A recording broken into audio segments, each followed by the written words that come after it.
Good morning, everybody. Good morning. Buenos dias. Sawadee.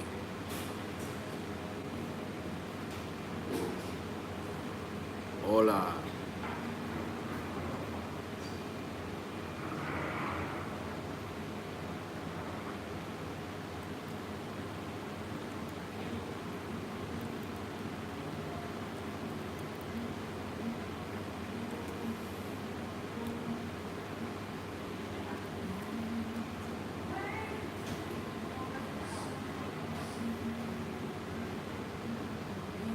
Be with you in a second.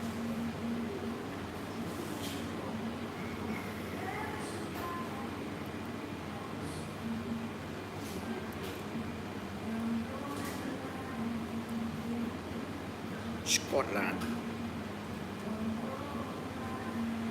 In case you don't know, that is Sawadee Krap. Sawadee Krap.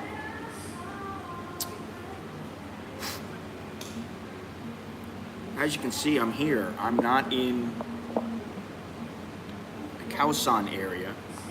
And the reason, well, now the sun's starting to come out, it figures, because it's been pouring rain. And you can see on the right side over here, you might be able to see the rain on the window. Now the sun is starting to come out. But I just figured that with this weather, and it is very cloudy outside, at least over in some areas, over towards Khao San Road. I just figured, you know, how many people can there be at Khao San Road when there are very few tourists? The Thais tend not to get up real early, so if I go over there at 9, 10 o'clock, especially if it's drizzling and it's gray, I just don't see that many people showing up, so I went, not gonna do it. So that's why I'm sitting here in Starbucks having a cappuccino.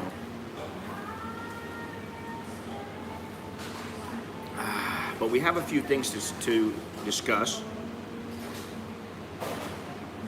As always, plenty to talk about. But do me a favor before I go any further.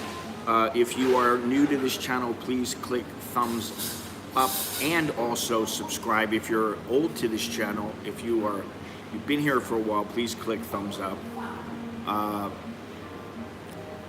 And if you don't mind, leave me a little something letting me know where are you, like in the chat or as a comment. Where are you watching from? That would be nice to know. Thank you. Thank you very much, Mr. Henry. Appreciate it. Thank you. Thank you very much. Appreciate it. That brings me to the next portion of the spiel. If you'd like to assist my efforts, first of all you have to do is watch. It's free. You don't have to do anything. I'm not forcing you. And listen, here's the thing. I did say at one time that, you know, like the people who don't contribute financially, they don't have, I'm sorry, but, you know, don't come to me asking me to do all sorts of things if you're not a member of PayPal or a Patreon, or you never contribute and then you just lurk back and you don't ever say anything. Then you just come on, will you jump in the water for me? No, I won't. Will you wrestle a monitor lizard? I actually had a guy say that. Why don't you wrestle with them? Yeah, why don't you? So thank you very much, but you know, the contributions like from Henry, the super chats, the PayPals, the Patreons, the purchase of the t-shirts, which I will be getting some more t-shirts in shortly, which I'm very happy to say. My shirts are pretty worn out now. If you haven't got my book, everything's in the description, okay? That's all I gotta say. Really, I shouldn't have to say any more than that. This is not a sales job. It's just the way that it is. Time is money. And maybe you don't want to contribute, and that's fine. But don't bitch to me. If you're gonna bitch about it, I don't wanna hear it, I don't care. If you don't have, if you just wanna watch, that's fine too, no problem. No problema. ปัญหาไม่มีปัญหา Mai pen rai. In other words, mai pen rai, never mind. That's Thai. Ot panha, Cambodian. What else did I say? No problema. Obviously, that's Spanish. Whatever. You want to watch, fine. You want to lurk, fine. Up to you, as they say here. Loud that. Up to you. Okay, so let's get started here. Now, well, I'm going to wait a few seconds. Okay, because I'd like to see, you know, we got Henry, that's it. Henry and me. Henry and me in the live chat. I'm not here to talk to myself. It's an interactive forum. That's why we wait for a few people to show up and communicate in the chats. And you can leave all the thumbs down you want. It doesn't matter. It's all interaction. I don't care. Until YouTube changes that, it doesn't matter. Because you know what? All those thumbs down and thumbs up have really made a difference. And my channel, despite not having huge growth in subscribers, has grown in other ways, which is fantastic. So thank you very much, haters and lovers of the channel. So let's just wait for a few seconds and wait for some people to come in. Bopanyang dog. Bopanyang dog. Forgot about that one. How can I forget about the Laotians? What is it in Cambodian? I forgot. Burmese. I forgot. I used to know. I don't remember anymore.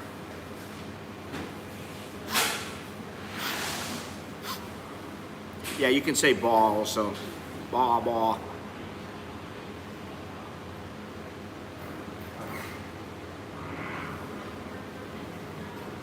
Speak any South Thai there, Stephen? Hi, bye.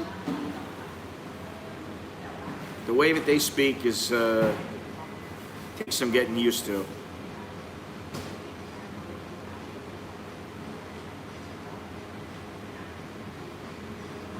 So I'll just sit here and drink my coffee for a few minutes and relax.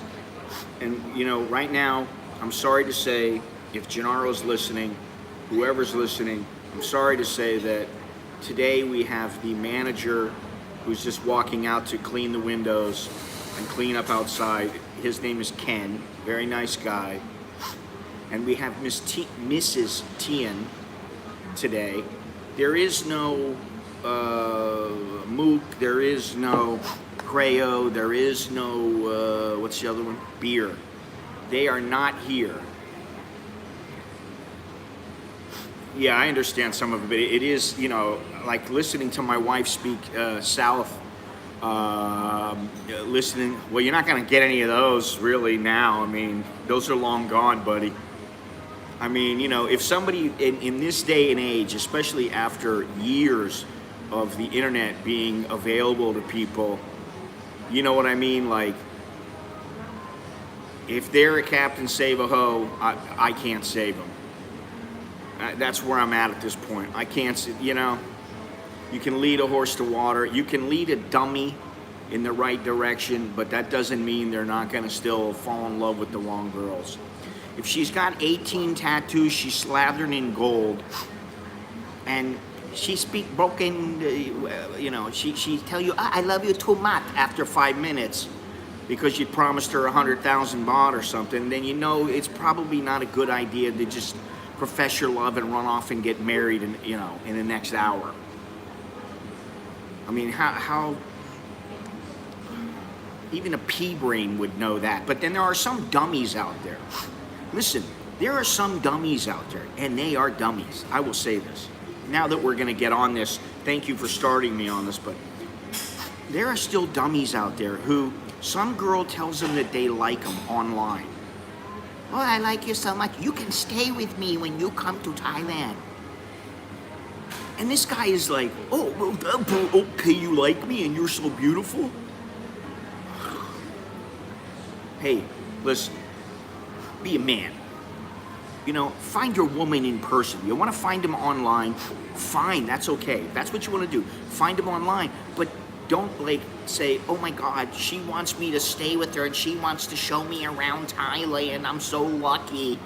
Listen, it ain't luck, dummy. And there are a few out there like that that have not only emailed me, but that I know about. But she's telling me she loved me too much. She don't love you too much, you moron. All right, 80-year-old with a listen, how about the you know, the 75-year-olds that are with the little 18-year-olds, and they're bebopping around. This is what got me, as I started thinking. Now, this is not what I plan to talk about, but we can talk about it if you guys want. You know, some 18. I didn't want to be 65, 70 years old, bebopping around with some little 18-year-old with a little Tweety Bird or Hello Kitty backpack. Who, yeah, I mean, listen, she's got a great body, she's tight, I mean, she's young. What do you expect? But, you know, you're walking around with her, and everybody in the world knows this guy is a piece of shit. Listen, you want to bang him, that's one thing. Just like, get a little short-time hotel behind the bar. But don't go prancing around like you're the biggest stud on the planet. Which, you know, that's another thing I get. I get lots of messages. I've had lots of messages over the years from guys going, oh yeah, you know, I'm a good-looking guy. That's why I got this young girl. She's so gorgeous. She was so into me. Plus, I'm hung like a horse. And yeah. Okay. Maybe you are, maybe you're not. But that's not why you got her, you dummy. Listen, most guys don't look like Brad Pitt or Leonardo, and, you know, they're drop-dead gorgeous models. That's not how it works. We're not all like that. Listen, at one time, you know, the girls would drop at their feet for me. That was long ago.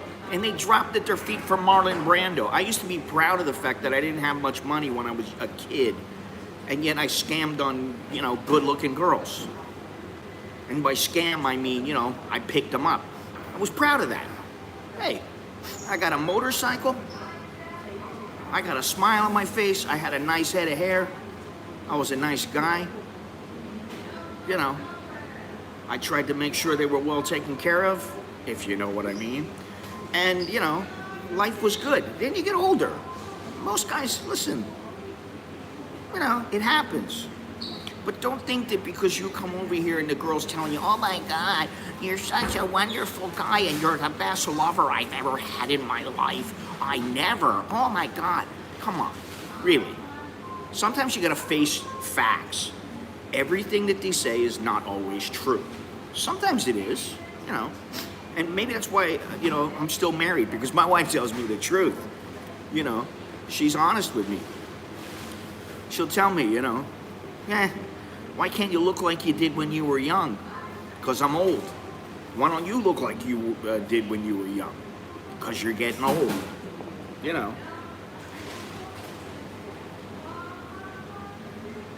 Maybe I've had too much coffee. If you guys want to talk about this, we can talk about this, but I got some other things we can talk about. You know, today is the last day. Listen, I'm a realist, buddy. I hate to tell you. Gennaro, your A-team is not here today.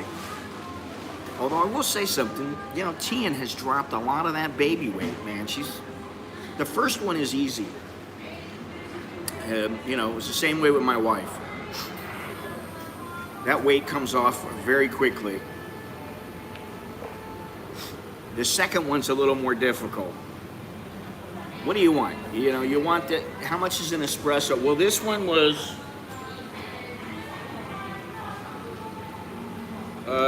Tina, she's actually, I like her. She's a nice chick, but you know, then again, I'm not with her every minute. I don't live with her. And she's getting older. This one was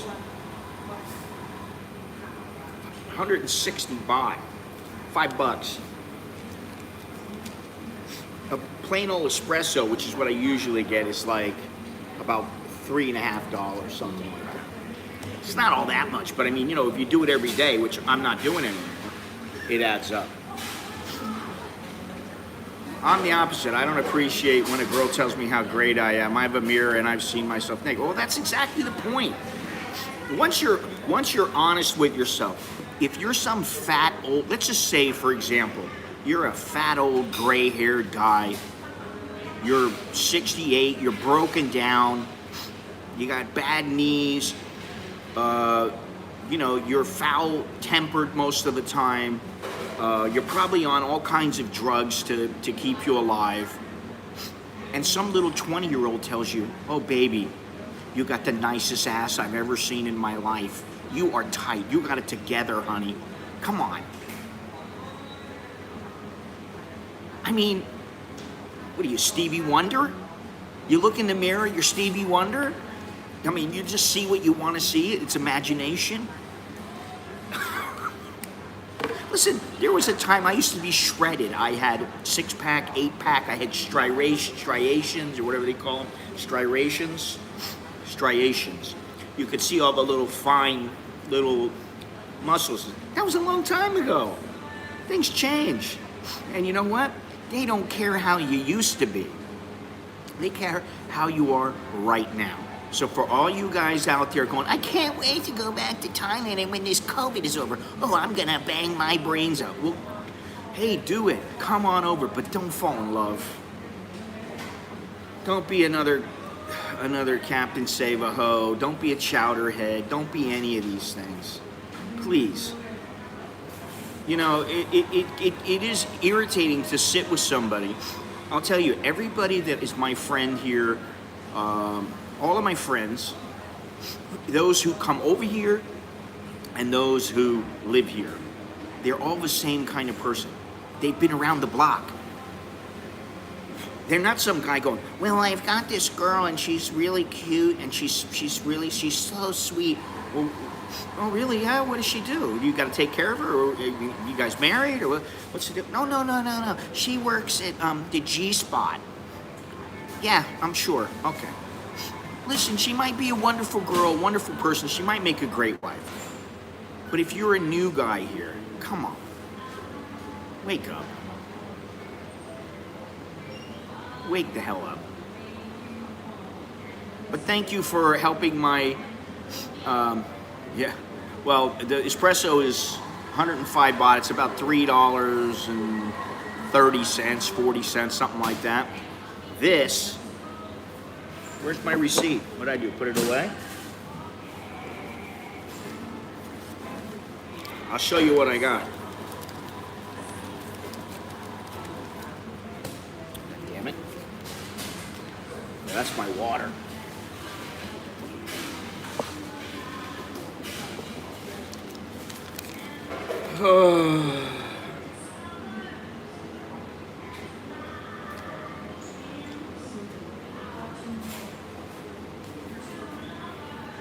Let's see here.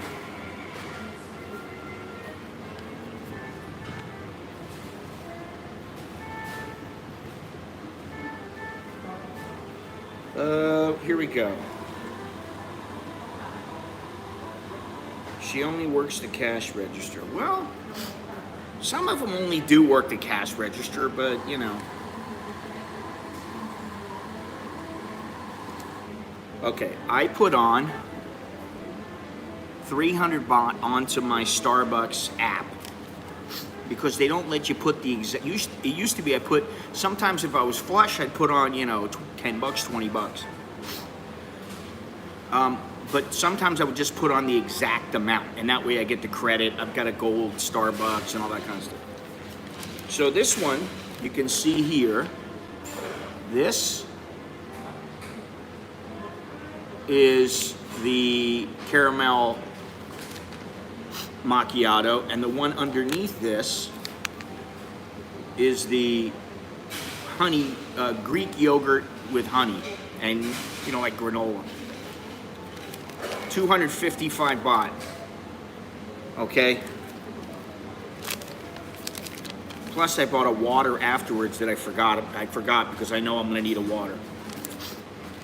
I spent 280 baht. That's about $9. So I spent $9 at Starbucks. I could have went across the street. I would have spent, you know, hey guys, sorry I was late. I was making a bank transfer to my girlfriend. Listen, I like Jono's mentality. I'm not just saying this either, but I like Jono's mentality about women. Because first of all, he's an older guy. I hate to say this. I'm an older guy. He's an older guy. I'm married. He's not. If I was single at this time in my life, I would just do the same thing that he does. Once in a while, he wants a girl. He calls one to come over. You know, maybe he throws him a little cash. Maybe he takes him out to a nice dinner or something like that. And that's it. See you later. Bye. And if they start becoming a pain in the ass, he stops calling them. And if they start calling him, messaging him, he's like, I'm busy.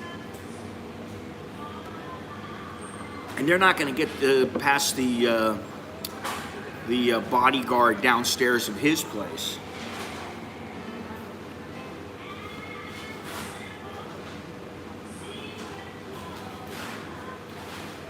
But there are a lot of guys out there that they don't understand it.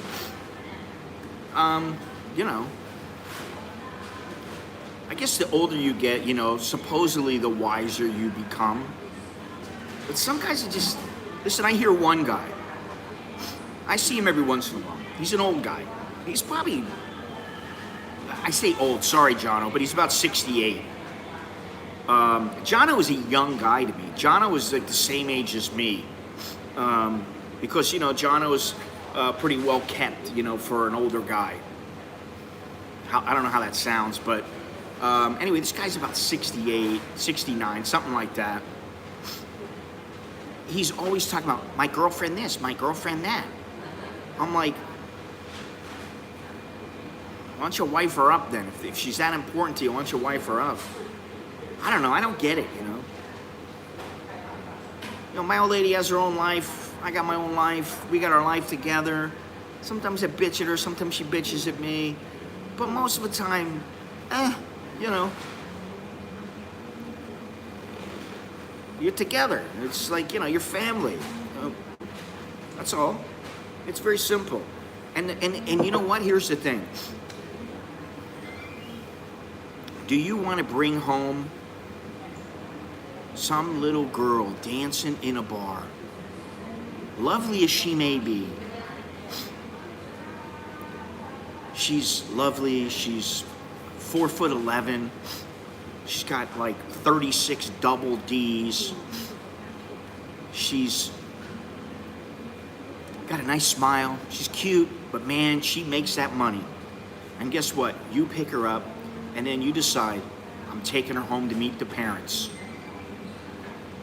And you've got a lawyer for a father, and your mother is a school teacher, and she teaches at the local church.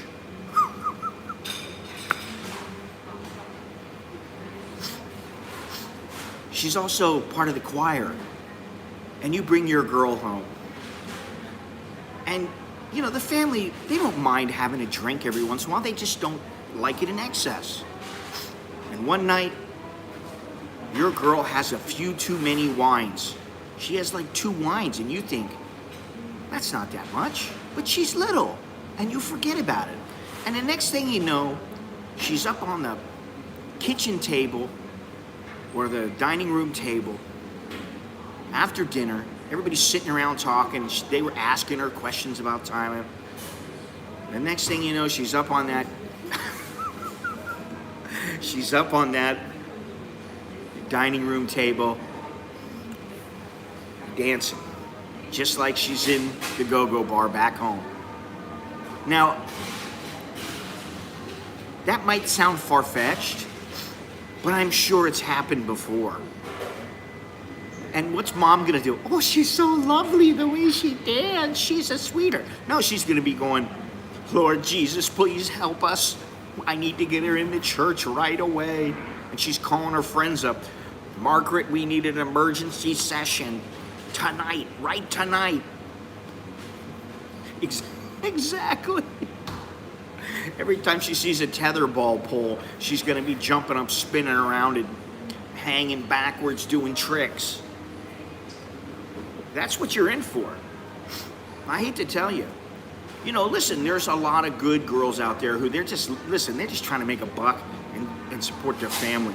they get involved with some guy and they actually believe that the guy really cares about them. And maybe the guy does, and that's when they work. And also when the guy knows, hey, I'm not, you know, he knows the culture a little bit. He's not gonna put up with any bullshit. But then you gotta remember that there are a good number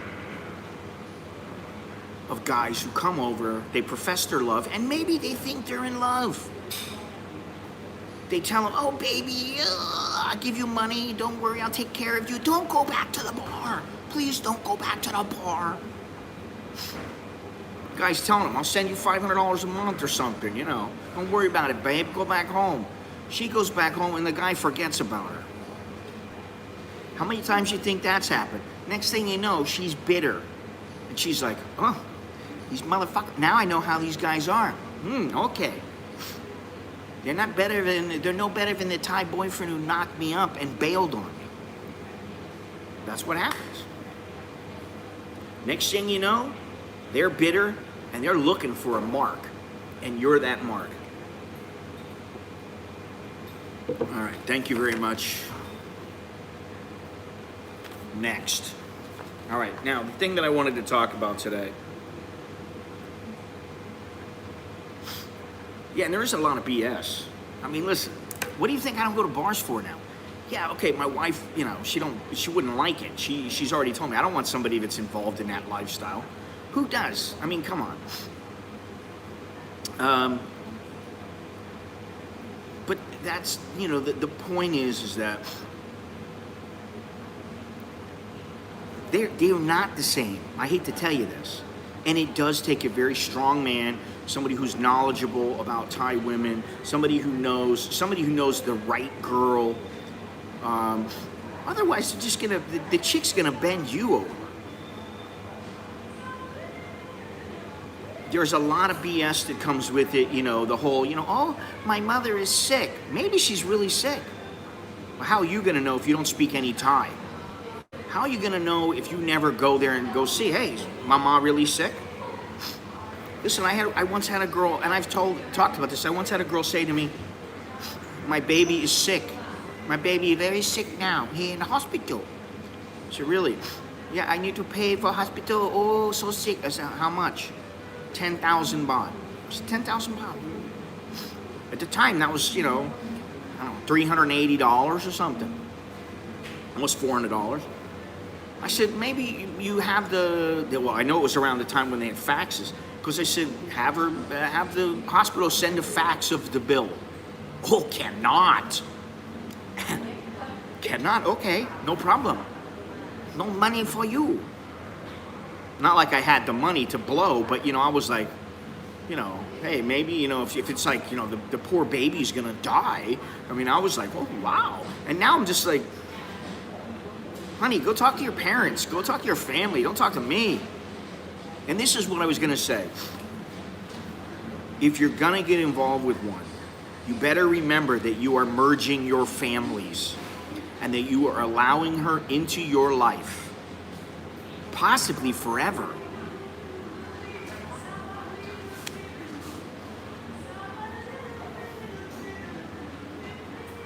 Thank you very much, Charles. Good luck for you. Chok di. Chok di, chok di.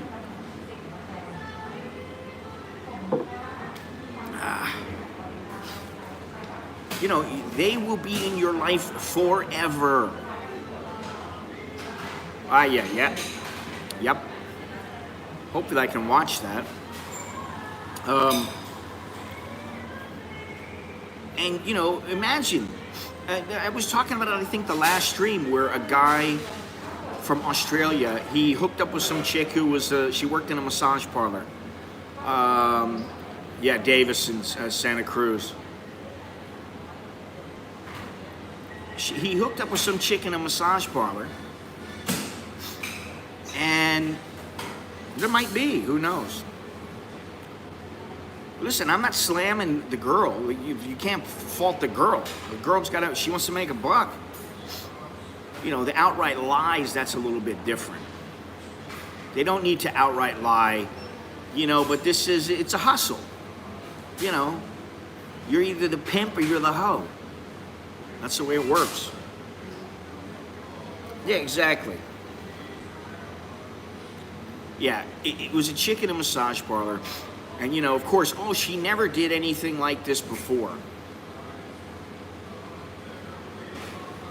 And I said, and you believe that? I never. No, I never do this. Yeah, okay.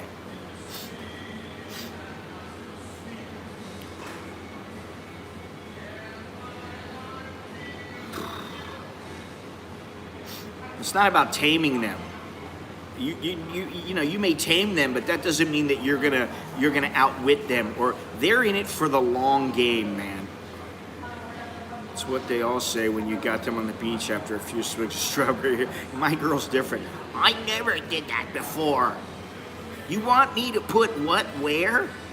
No, I never did. And you know, like last night, the guy that they're with, you know.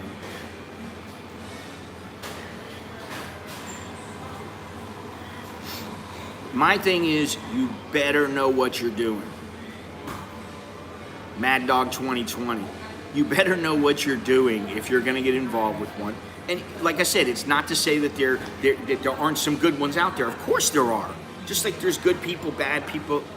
Thank you again, Mr. Charles.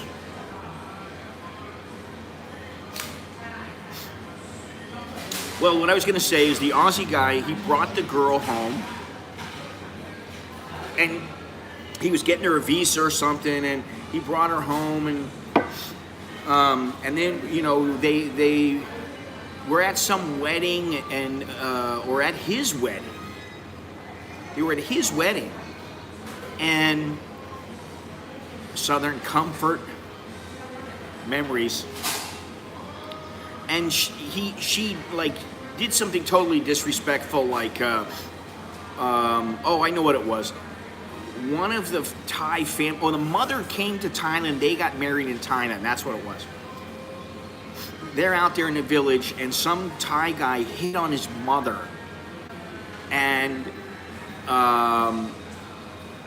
you know, he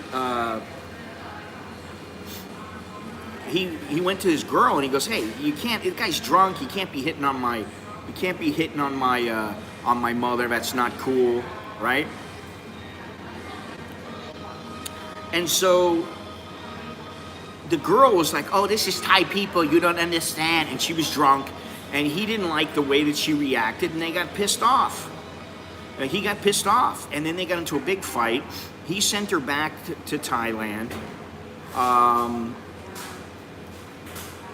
And then she begged and pleaded, and then he got her back to Australia. And then he was like, "Yeah, but now it's different," and all this kind of stuff. And then that was the last I heard of him. If she does one thing wrong, I'm sending her back. I'm like, yeah, wait until everything is finalized and you can't send her back.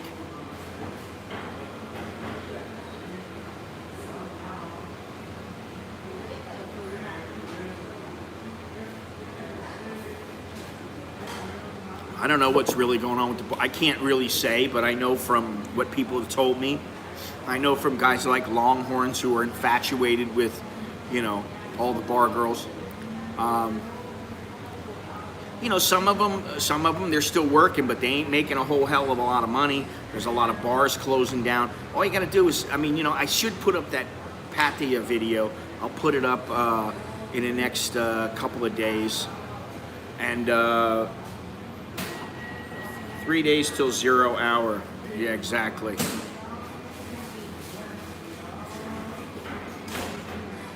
You have an audiobook version of your book? I'm allergic to reading in my 30s. That's too bad.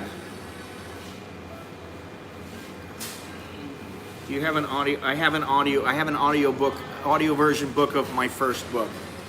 Yeah, the first book.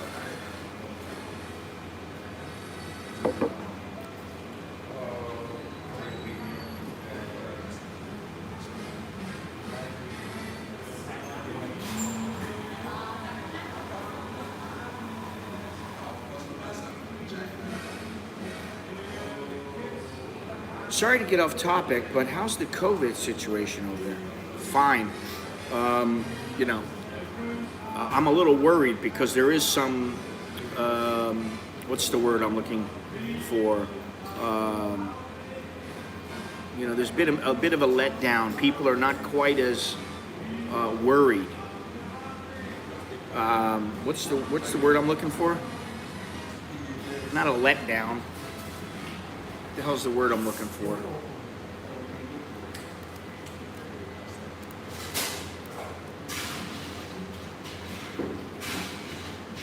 They become a little lackadaisical when it comes to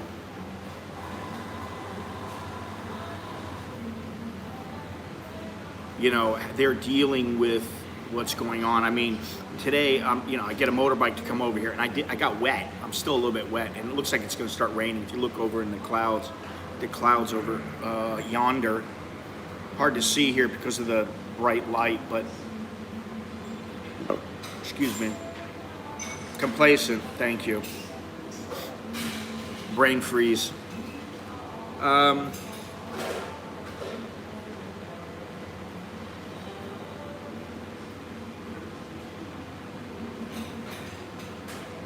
Her boyfriend paid for the divorce.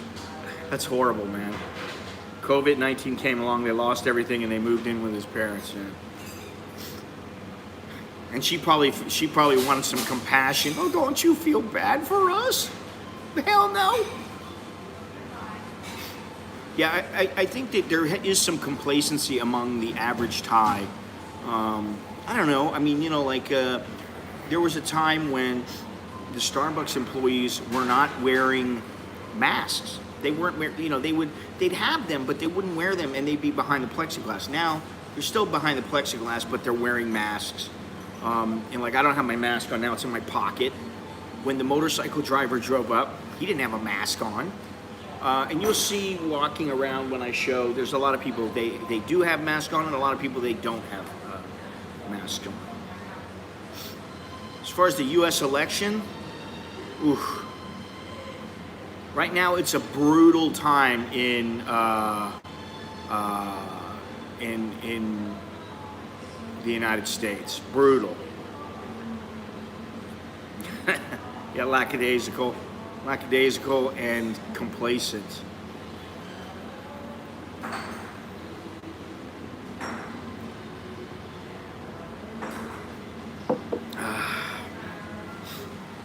Now what I was going to talk about today, before we got sidetracked, before I allowed myself to be sidetracked with this bar girl gibberish.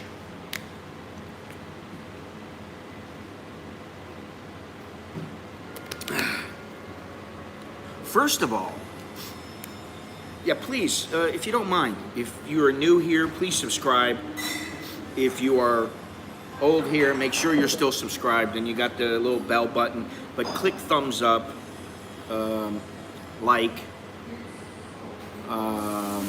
teachers passed the rubber stamp from my,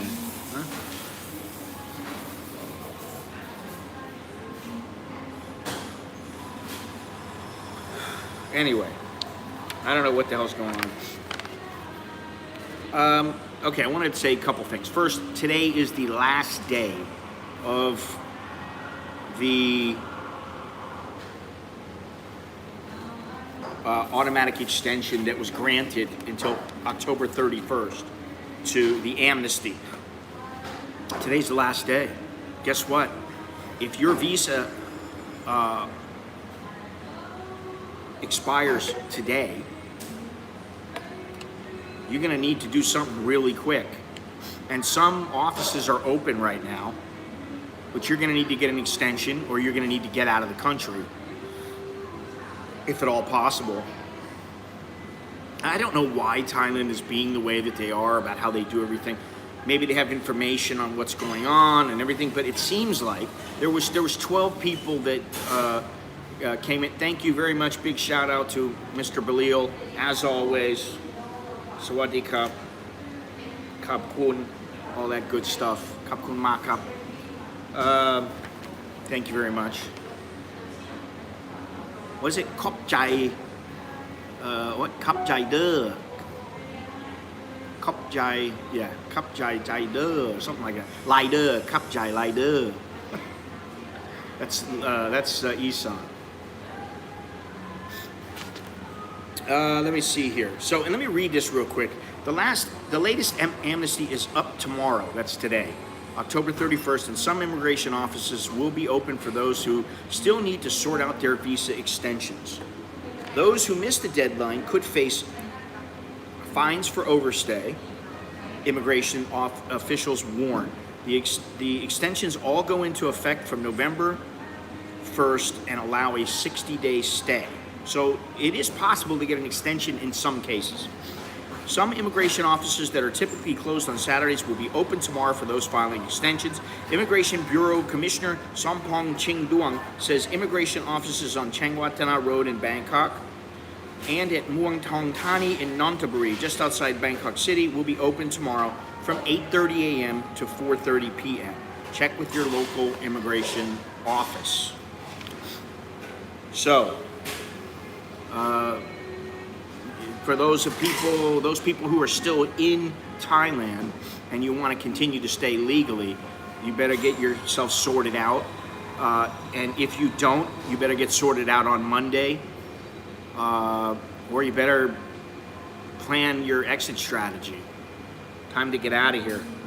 Well, they really want to, I mean, listen, they're serious about this. Now, why they did it on a Saturday, why they ended it on why couldn't they just say November 2nd? Monday, November 2nd is the last day, or October 30th is the last day. That way it's on a weekday. It would have made it much easier for themselves, but I don't know.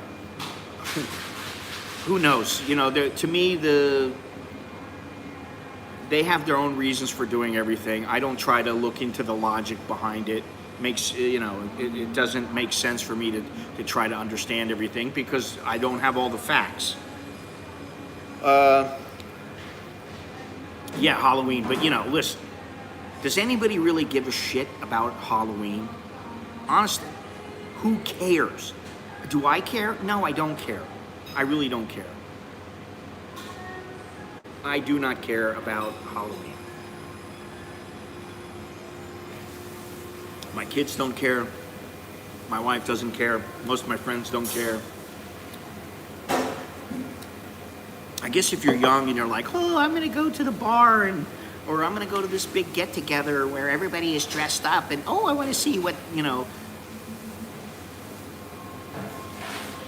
what she's wearing. I want to see. Is she wearing something good? Is she gonna look sexy?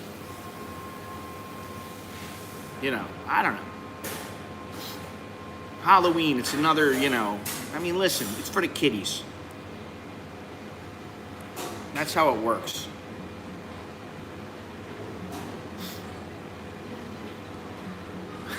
You trick or treat me or not? Hey, why you like Halloween? Halloween wonderful. Well, if Halloween was only an excuse for girls to dress like sluts, then why isn't Halloween every day? That's not the only reason. It's mainly for kids. That's the thing. I wish it was just as simple as, well, listen, if I had it my way, chicks would just run around naked all the time. That way you know what you're getting, You know what you're getting before you decide to jump in.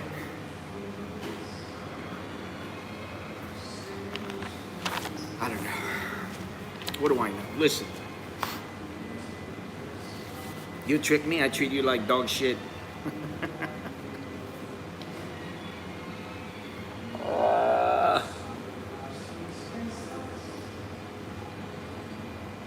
Halloween funny rant.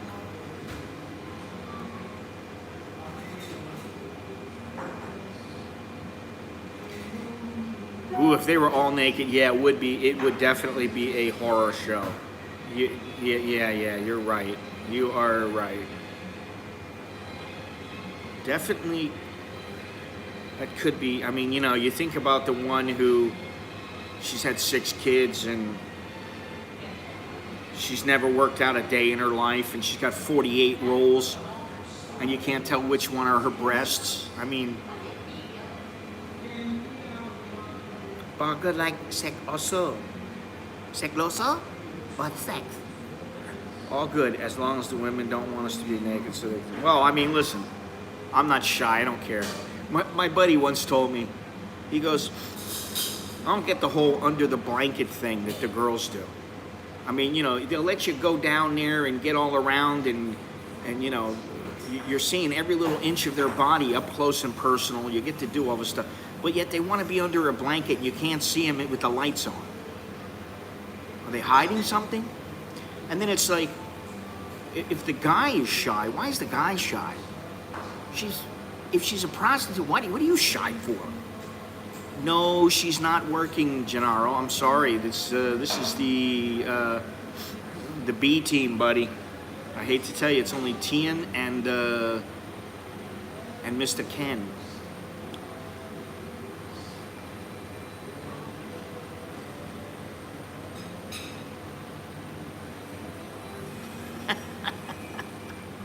Well, listen, I wouldn't want. Oh God, I'm not gonna say it. I'm not gonna say it. Is B team a measurement?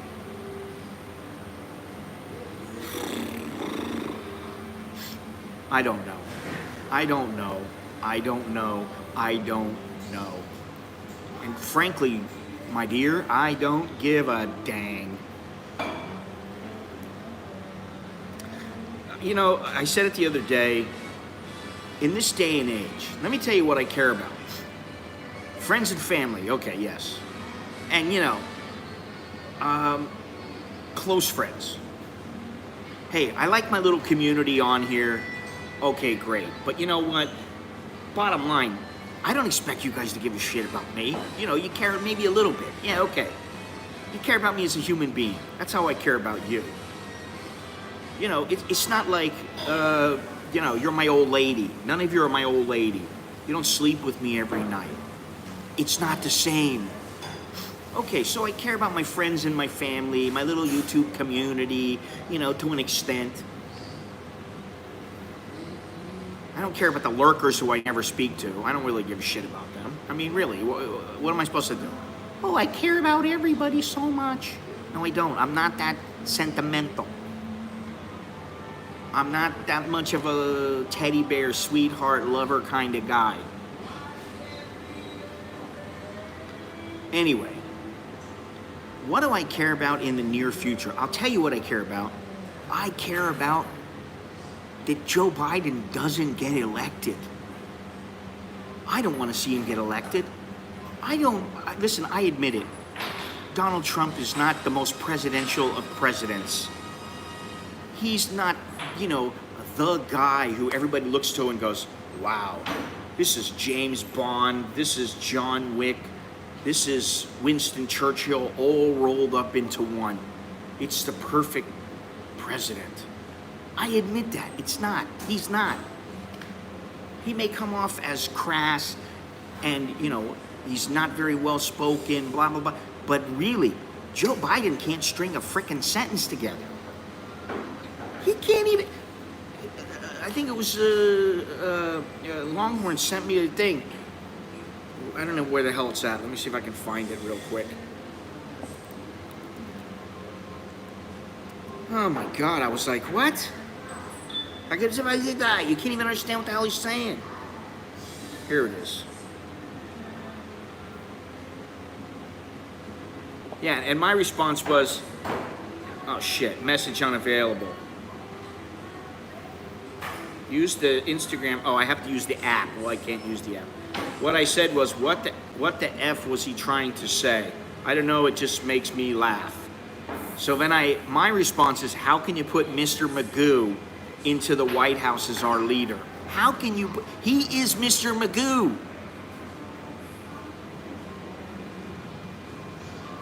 And what's the other chick's name? Kamala? The Ugandan giant? Wasn't that the great Kamal? Oh, that was the great Kamal. Sorry. Kamala Harris. Yeah, she's standing back going, Joe, when you gonna die? Hurry up and die so I can become the first president, the first female president, and I'm black too. Listen, if she was good, I would be like, okay, great. But I don't think she is.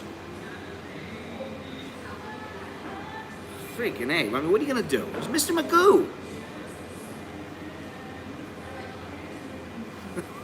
This next term will be, well, that sounds like something Trump would say. Oh, God. Well, I don't know. Maybe she has a cracking body underneath that, under her outfit, and she gives, she can, she's got skills. I need to watch how I speak a little bit. Battery, power, battery. I'm like Joe Biden. I can't even talk. Gennaro, trust me, the more beer you have, the lower your standards get. They'll use the 25th on him fast if he's elected, but he can't win unless they cheat. Well, you know what? This is the first time that I've really ever worried about there being cheating. And here, I just read this, and this is in my own state. This is my state. Fraudster attempts to register dead Americans as Democrat voters in Florida.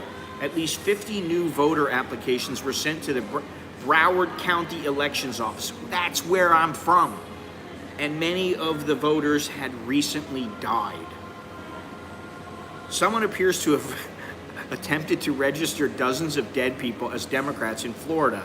Steve Vancor, Broward County Supervisor of Elections spokespersons, confirmed in an emailed statement to Fox News. Officials in Broward County, a Democratic stronghold and Florida's second most populous county, uncovered the scheme over the summer. Fortunately, the system we have in place, the improper registrations were flagged in a timely manner, and the information was turned over to law enforcement for prosecution. What? Putting down. Yes. Sorry.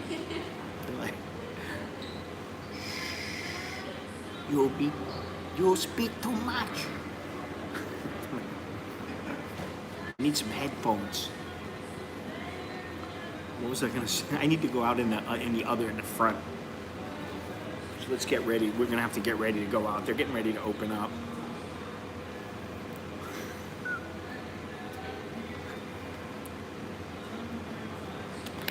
Mr. Scott, you speak too much.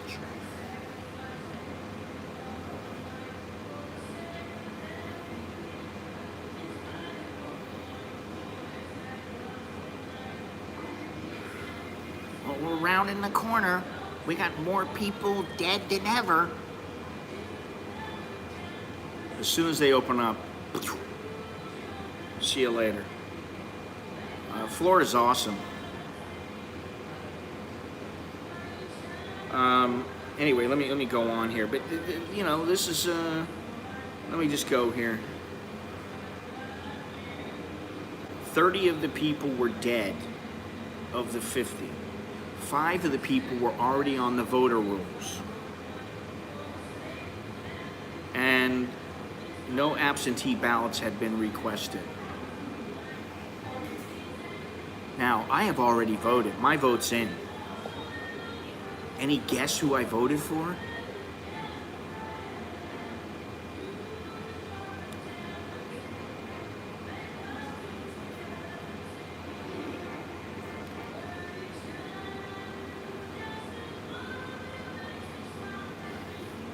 Yeah, it's bad. It's very bad. I don't understand, but your president, your guy he want to be president, they're very bad. They look no happy. I think maybe Mr. Biden, he big bullshit.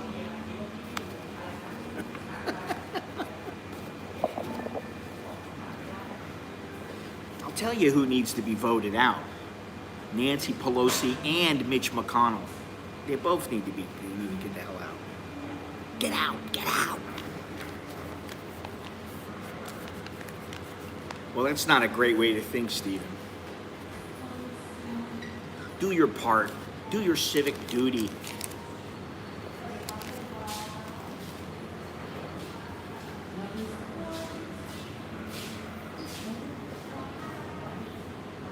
oh my God. Oh my God, you voted for Biden. Listen, the difference between me as a Republican is that if somebody wants to vote for Biden, I don't get it, but okay, up to you. That's your right. You have big freedom. America have big freedom. We'll just speak this way from now on. America have very big freedom.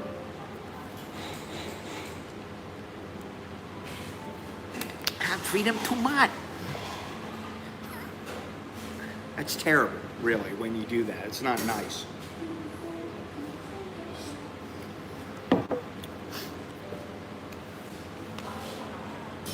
We gotta get out of here so I can speak up a little bit. Yeah, but, you know, I guess a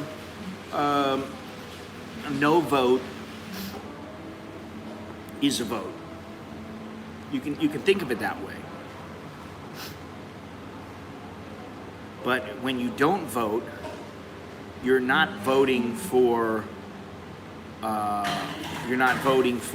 someone. You know, you're not making a choice on someone who can take some action.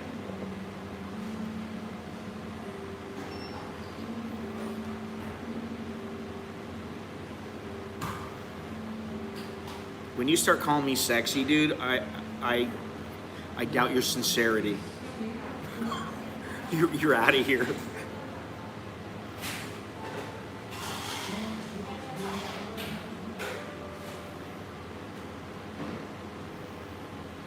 I know vote for China.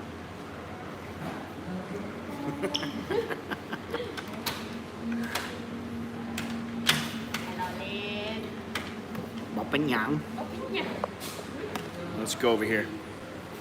Get my chair while I can.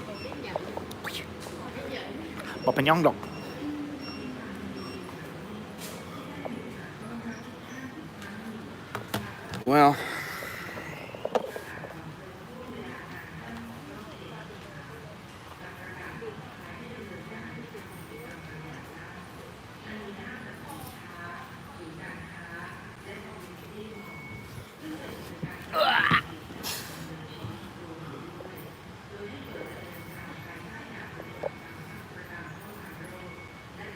all right, we're back. Now I can speak as loud as I want.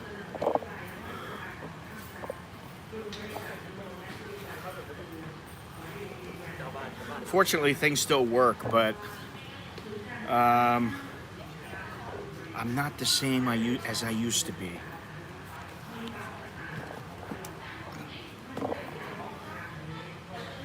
What's going on here? Starbucks. Well, you get 15 minutes of internet time for free. Aren't I lucky? Come on. Well, it's gonna get worse, buddy. I hate to tell you.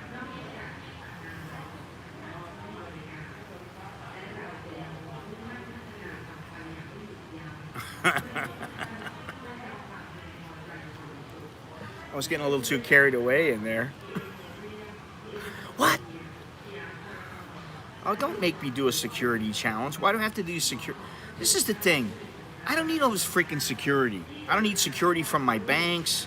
I don't need security from PayPal. I don't need security from any of this stuff. We only think about you, sir. Sir, it's safety. Safety for who? For you, for your company.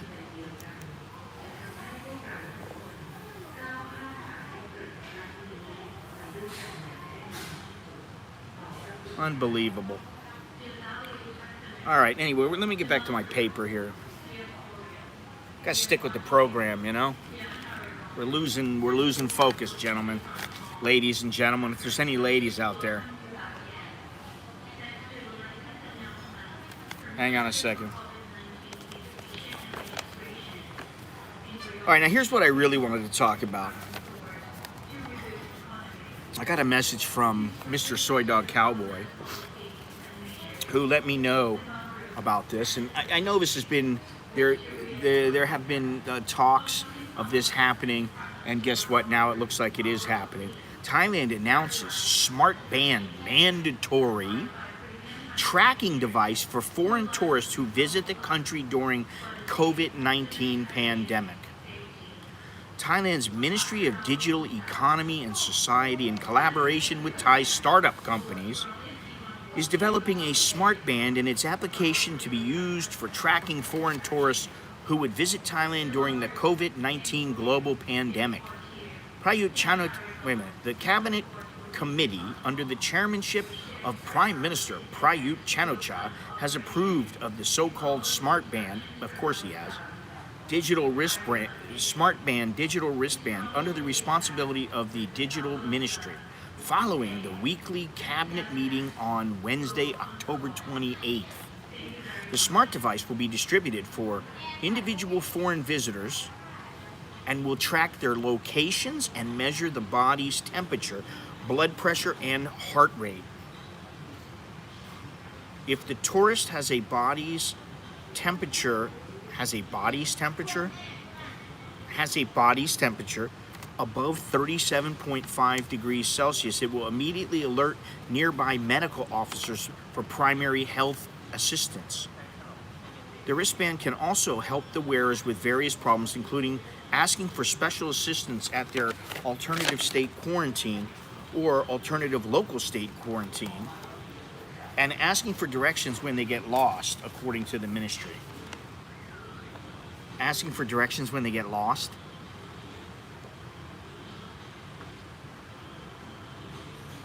Listen, I understand it's nice to be able, but you know what? I'm sorry, I don't believe it. It's because, oh, are you lost, sir? You have the band on your hand. You just push a little button and we will find out where you are. And they're gonna come running and help you.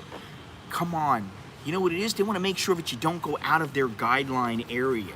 They don't want you to go over their specific area that they allow you to go through. The little path that they set aside for foreigners.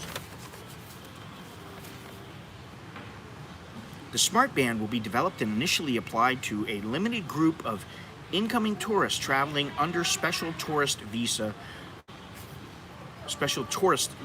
on November 1 onwards. That means starting tomorrow. It is unclear how long one would need to wear the smart band while a tourist. It is also not announced what the exact cost would be for tourists. So you gotta pay for this freaking thing too?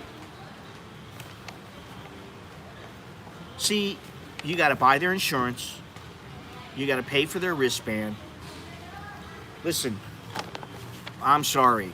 I don't get it.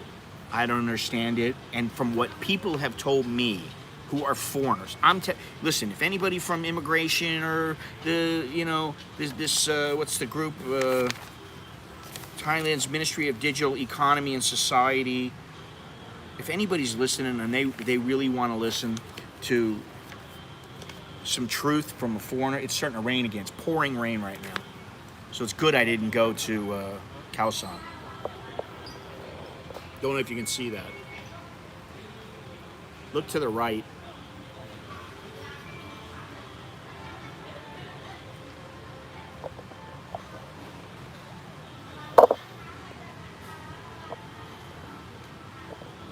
Rain too much. But why would anybody want to do this? Listen, Mr. Longhorns, I'm asking you, you're a desperate tourist. You want to come over here and, get a little wild. Are you willing to go through all these quarantine procedures and then you only get to go certain places and you got to wear a wristband that tracks your every movement? What I was saying earlier to Mr. Jono, what happens if you're in a very heated, passionate, lovemaking session? Your body's all heated up. You're on fire. And it notes your temperature at 38. What's going to happen? 38 Celsius. What's going to happen? The health assistant professionals are going to come running in. Are you guys okay? Dude, I need a little privacy. Can you get out of here? No, cannot. You have 38 temperature. We need to take you to COVID hospital now. You need to go right now. Can you see I'm dripping in sweat? Can you see? Sorry, but I have my rules. You need to come with me. Police coming. I mean, I don't know. It just seems like it just seems far-fetched. Yeah, the clouds are thick right now. Thick white clouds. It's going to be raining all day. So it's too bad that maybe tonight the weather will be better for Khao San Road, and they can have a good evening. Maybe. But from what I've seen, it's going to be raining for the next couple days. Slap on the wrist? I don't know if they're going to give you a slap on the wrist. I don't know.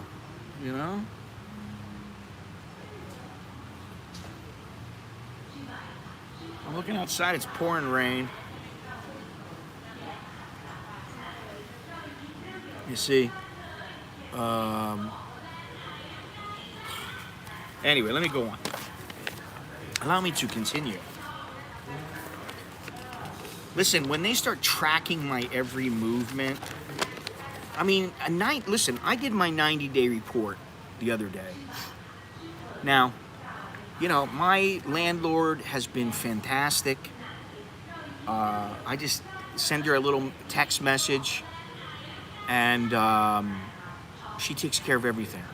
Now she's, she does her best. She gets back to me done, she just sends me done. Okay. Now, there was a time when I forgot to report back for the TM30. And I had to send a message saying, hey, would you input the information? I forgot to give it to you. And then the 90-day report got approved. This time, I put in for my 90-day report on a morning. Let's say it was a Wednesday morning. Wednesday morning, like 8 o'clock. Only took me a few minutes. Got it done. Normally, they'll get back to me the same day or the following morning. By the following morning, I didn't hear anything. I was like, uh-oh, dun, dun, dun, dun. I'm like 1984. Please report to the immigration officer for deportation proceedings. Something like that. I'm like thinking in my head, what's going on? Fortunately, a couple hours later, I got a message back saying, approved, no problem. But this is what it does. I mean, I don't see any of this stuff with regards to a place like Ecuador. I always use that because it seems to be a place that's catching on. Ecuador, Costa Rica, a lot of these places, I don't see this. Now, I don't know about during the COVID. But, I mean, seriously, and I've talked about this several times. Listen, there's part of me that I will always love Thailand. I admit it. I always will love Thailand.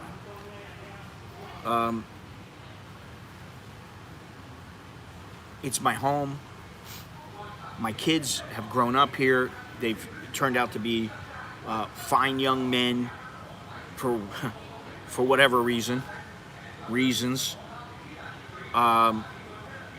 Hopefully it's because of their parents. But I've enjoyed myself here. So I'm really hoping, I'm wishful that things will progress in a positive way here. Because when I see these things like about the wristbands, it makes me wonder, well, what's next? Forced vaccinations. Hey, you want to come in? You take the vaccination. It's not only because of Thai culture, buddy. I hate to tell you.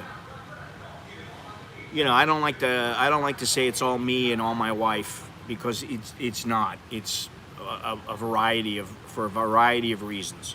It's because of their upbringing with us, with my parents, with her parents, with Thai culture, with school, the Thai school, and how they interact with their friends. Maybe some of it's luck, maybe some of it's genes, whatever. But it's not just the Thai culture, for sure. There's no way it's all Thai culture.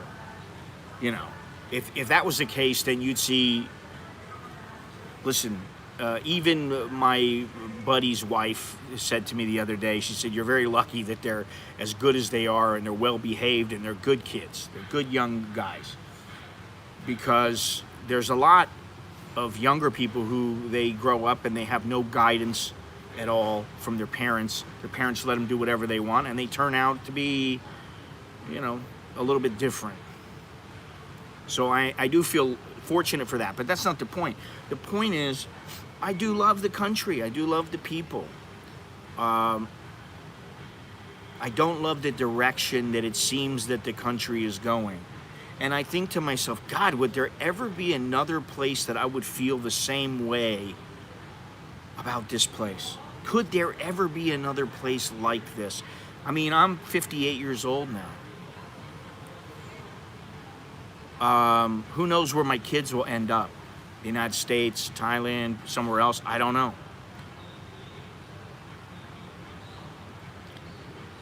Where else is there that I could have this same kind of devotion to the country? I mean, I do, listen, I side with the country. When it comes to, you know, listen, I'm American.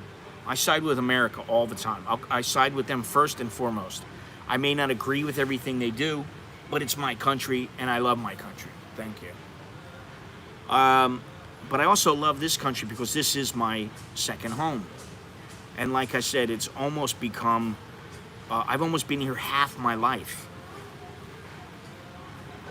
Does that make you, when you've lived in a place half your life, does it make you, does it make it your home? I would think that this is my home. You know, yeah, they have dual citizenship, which is great. But, you know, I was just telling Jono this morning, hey, they start having stuff like this where, you know, what's next? They're going to start telling their people, hey, everybody has to wear a wristband. It's just like the Bill Gates getting a shot in the arm with the little invisible ink. Oh, you have to have this shot. That way it carries all your medical data. We know you're safe. You don't have the virus. And we can determine if your heart rate is different and your vital signs are abnormal. And I don't care. I don't, you know, if that, I mean, I do, but it's my responsibility, not the government's. I don't want it to be the government's. They can kiss my ass. All the governments can kiss my ass. Find me. That's what I'll say. Find me. Because I'll be living like an animal in the woods if that's what they start trying to do. Force people to do all these things. It's nonsense.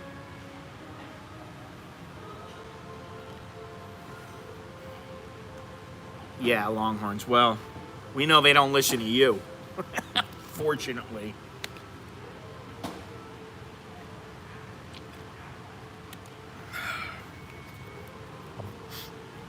They have great respect for my wife and for me.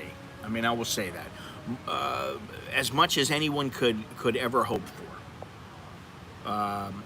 You know, they get a little testy once in a while. They don't always agree with what I'm saying or what I'm trying to do, but they don't agree with her either. So, you know, I mean, what more do you want? You know what I mean? Like,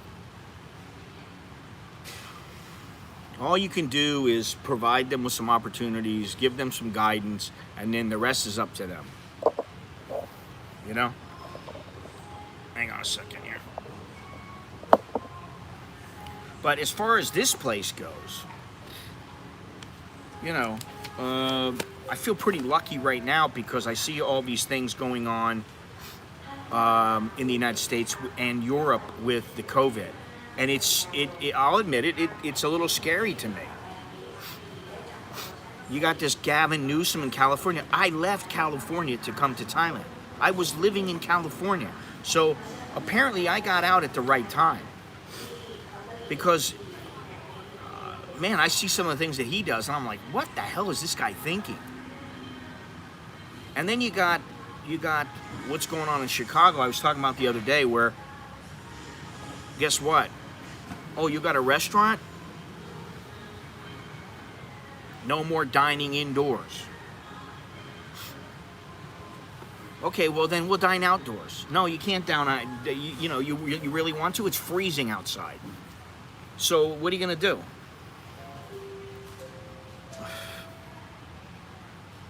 Maybe there's nothing wrong with that either. You know, hey man, cowgirls want to make sure you're taking care of it at night. I used to be with a girl a long time ago when I was about 17, about 18, from Montana, and man, you know, she had to leave with her family. You know, because when you're that old, 17, she was 17, I was 18. Where your family goes, you go. You know. It wasn't like she was going to be saying, I'm going to stay behind with Scott, and, you know. But she was cute. I remember her as being very cute, very sweet, very, you know, it was all about, did I like being with her? Was I happy with her? Is there anything she could do? You know. Well, Gennaro, yeah. Well, once you get to be Gennaro's age, you're damaged. I mean, let's face it. And especially if you've been living in the United States where American women have probably been tromping all over you. Sorry, American women. Not like there's no good ones out there. There are. But I think most guys are just, you know, they want to get it in. And so they sometimes forego thinking about what they're doing.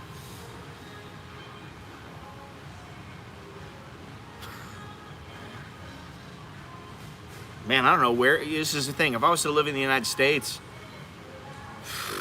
what am I going to do? Go back to Florida? You know, if I was to go back, what would I do? Go to Florida? Oof. Oof. Oof. You know, I'm constantly thinking about it because I'm always constantly thinking about, you know, will there ever need to be an exit? And I keep thinking, which is going to bring me to a subject that we'll discuss tomorrow. What happens, you know, wouldn't it be nice if I just died before I had to move on? I mean, you know, listen, if I'm here and next thing I know, I'm, you know, 69 years old, 70 years old, and I go, hey, listen, I'm not going anywhere because I don't know how much longer I'm going to be around. And then a year or two later, boom, I'm gone. Hey, you know.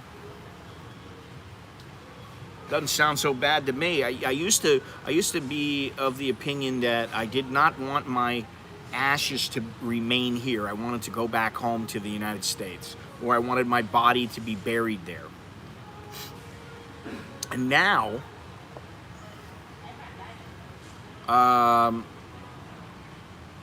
you know, now I don't know that that's very important. Andrew, you didn't, you know, the reason you had to leave Thailand, though, was not because of Thailand. It wasn't because of Thailand. It was because you're here with a visa that doesn't allow you to stay longer. That's the reason. So, you know, you have to be fair to the Thai government. You know,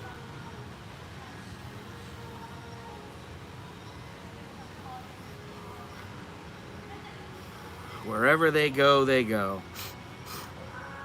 Everything's up to them. It's their life, not mine.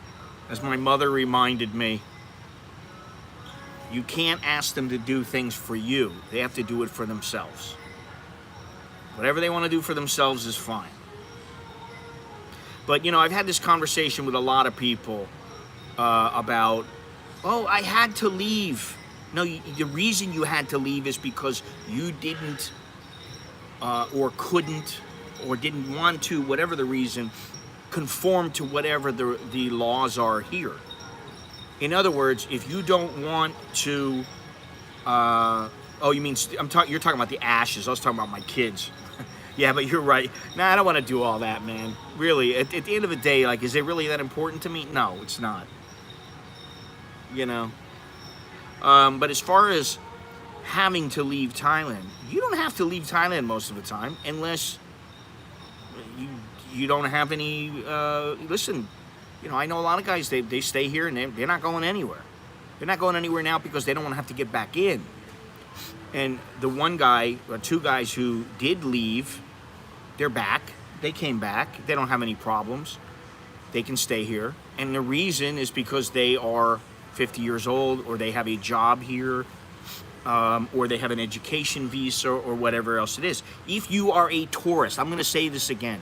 If you're a tourist and you come and you live here thinking, oh, I'm just going to live here and I'll just get my tourist visa.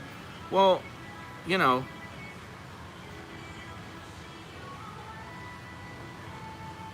well, and how are you going to do that? I'm just curious. What are you going to do? Because I don't believe you're 50, right? So what are you going to do? Get an education visa? Well, that's good. That's the way to do it. Now, the only thing about the education visa is it's not like it used to be, where it was like you just paid, you didn't have to do anything, you didn't have to report, you didn't have to think. There are loopholes, but for the most part, you're only going to get 3 months, maybe 6 months, and that's it. But again, you know, there are ways around everything if you know how to do things.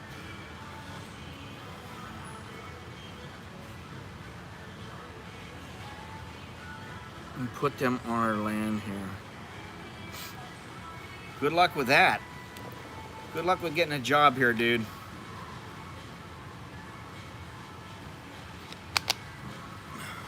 When you get one, let me know. Tell me about it. A legit one. Scott is doing fine. He wants to get out of here. He's been dying to get out of here for a while. You know, he's got a job here. He's all lined up and everything, but he's basically tired of this mentality that, you know, well, you're a foreigner, you're a foreigner, you're a foreigner, you're a foreigner, but we'll let you live here, but you're a foreigner. You know, he's tired of that. And I don't blame him. You know, but I mean, he's thinking about living back in the United States, or he's thinking about living in Cambodia. It really depends on his job. If he can continue to work, he'll be in Cambodia. If he can't, he'll be back in the United States.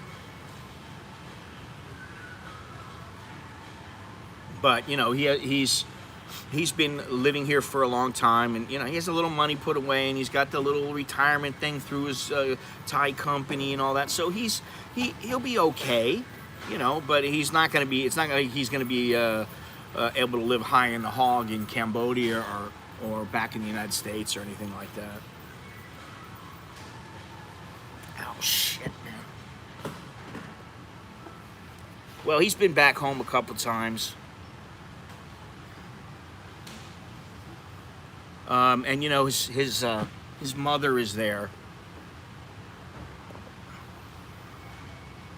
His mother is there, so you know, it gives him, and she's older, so you know, when your parents get a little older, the relationship kind of changes a little bit. You're not, you know, such a baby to them, and you know, it's more of a, you know, loving friendship relationship, and you know, mother-daughter kind of relationship or whatever, as opposed to, you know, why don't you do this? Why don't you do that? You need to do this. You need to do that. You know, there's none of that. Which, you know, I've learned to appreciate as I've grown older. But, yeah, he's one guy who may leave. There's another guy I haven't talked to in a while. Probably 8-9 months I haven't talked to him. And he's been talking about leaving, but I don't know if he did. So I'll have to find out. I need to give him a call just to find out. You know, we'll see. There was another guy, a little British guy, that used to come around. He used to come around all the time, and he went back to. He was going to live half in the UK and then half here, and then the COVID happened, so now he's stuck. You know, he's got a Thai wife. You know, it's like, it's not good for anybody. None of this is good.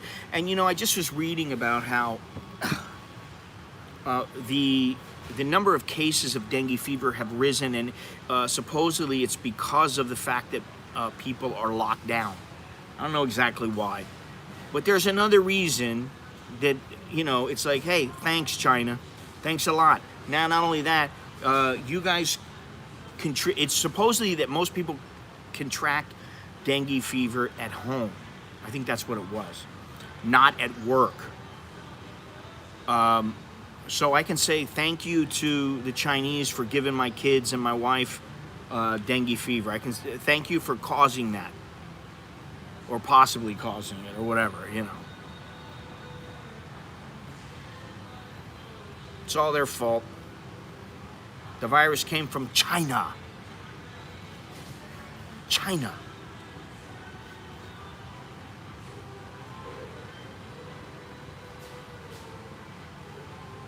You think it's overreacting? Right, it's overreacting. I don't know if you know how many people have dengue fever here in Thailand. And where are you? And are you Chinese? You're not Chinese, are you?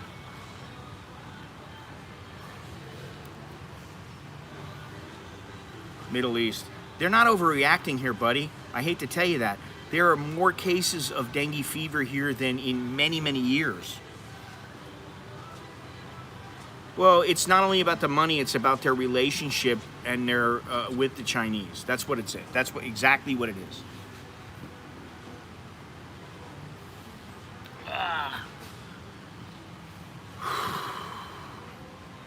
You know, I said it many times.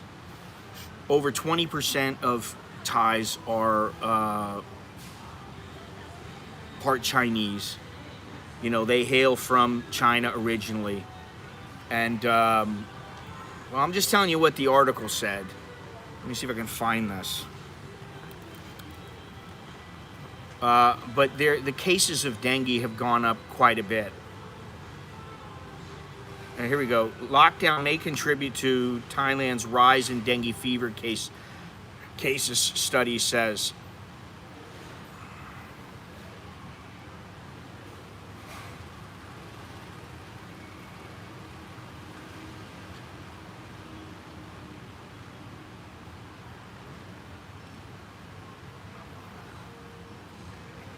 Let's see here. Social distancing and lockdown measures may have contributed to a rise in dengue fever in Thailand, according to a recent study funded by the Singaporean Ministry of Health's National Medical Research Council.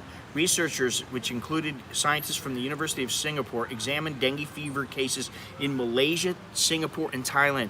No impact on the dengue transmission was found in Malaysia or Singapore, but in Thailand, they found that social distancing may lead to an increase in the number of coronavirus cases. They say the largest impact is in Bangkok. Researchers say social distancing is expected to lead to 4.32 additional dengue fever cases per 100,000 in Thailand each month. Many people in Thailand stayed at home during lockdown measures put in place to control the spread of the coronavirus, but the study found that people in Thailand are typically bitten by dengue-carrying mosquitoes at home rather than at work. Some people even travel back home to their home provinces to be with their families during lockdown period. Although it is possible for dengue infections to occur in workplaces, it was found in one study that 60% of cases live less than 200 meters apart from the same transmission chain, revealing that residential areas are a focal point of transmission. Yeah, so there it is there. And I'm looking at the number of cases, and yeah, Thailand is, wow.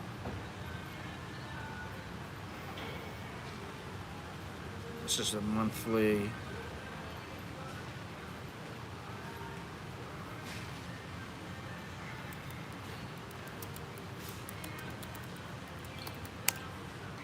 Well, malaria is a big one. We know that.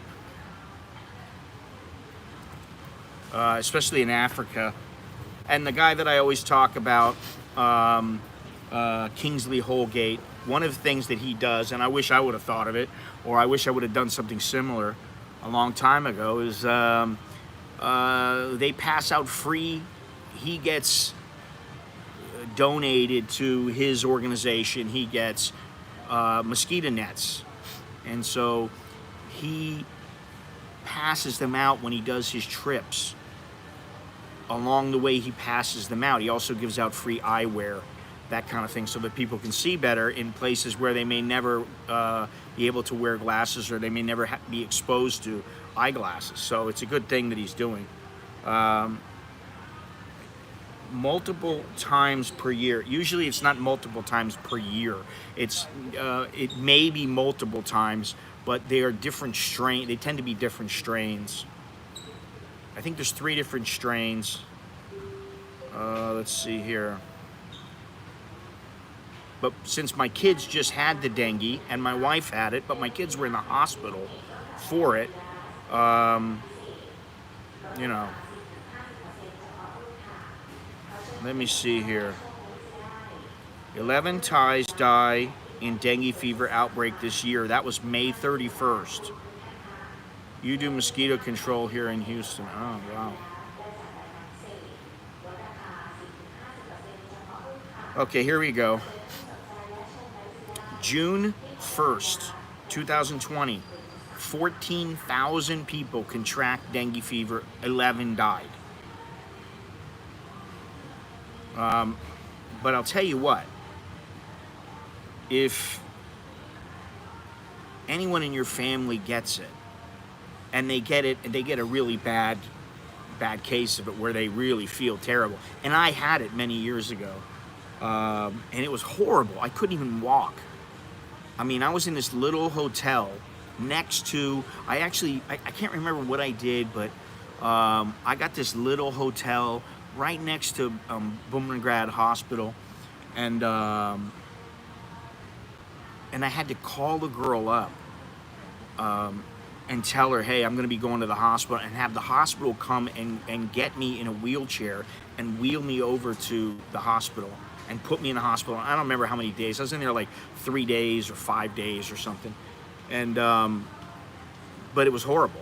I mean, I had streaks all on my, big red streaks on my legs, and it was not fun. Yeah, well, I mean, you're never gonna find the perfect place. You know, that's the problem.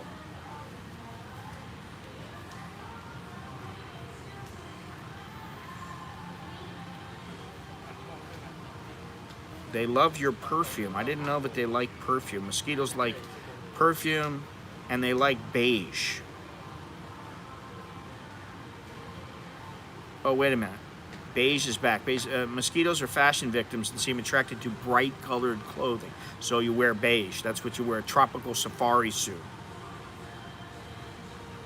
You should wear repellents and reapply them. They like it dirty. Well, I've been in some dirty areas.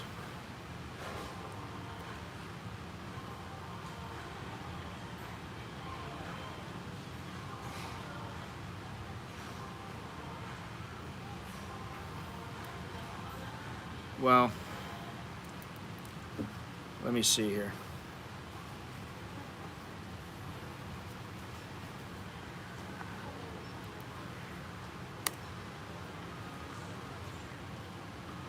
Let me just see here.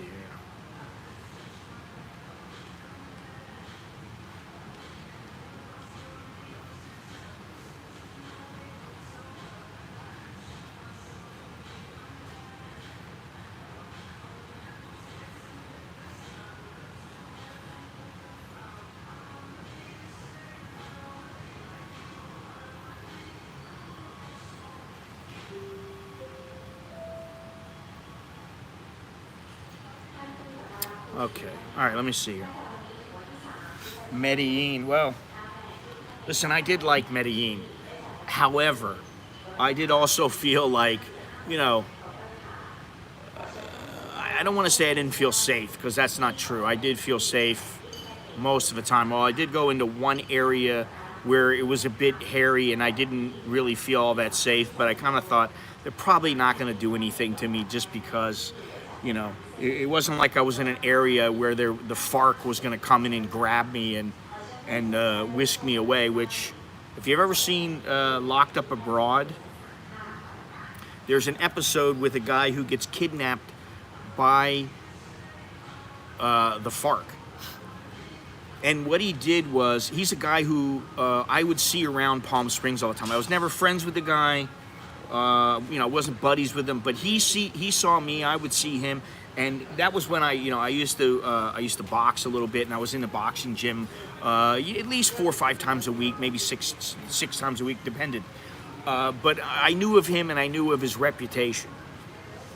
And he would go around. He had a I think he had a Harley Davidson and sports car and all these things. Anyway, he did a motor.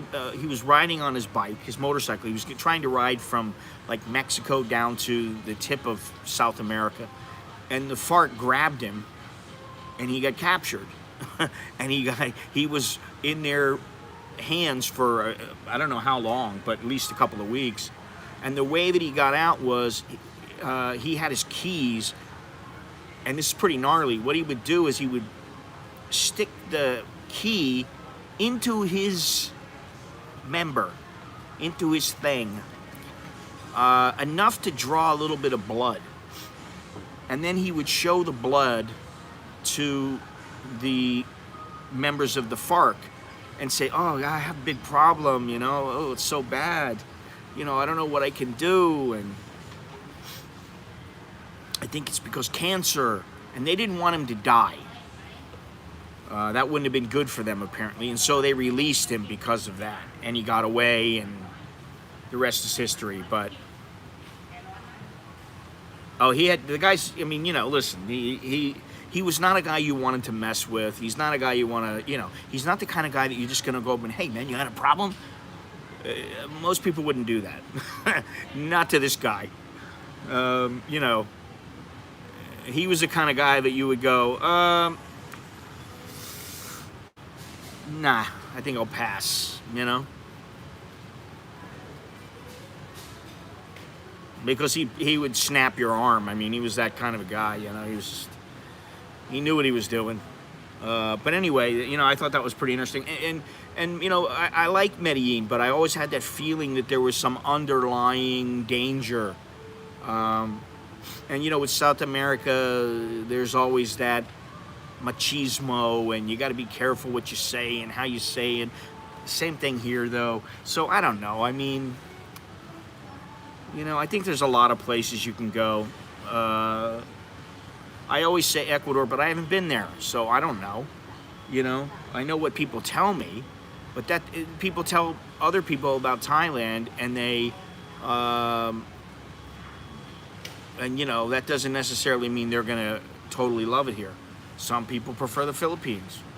Some people prefer here to the Philippines. It is much safer now.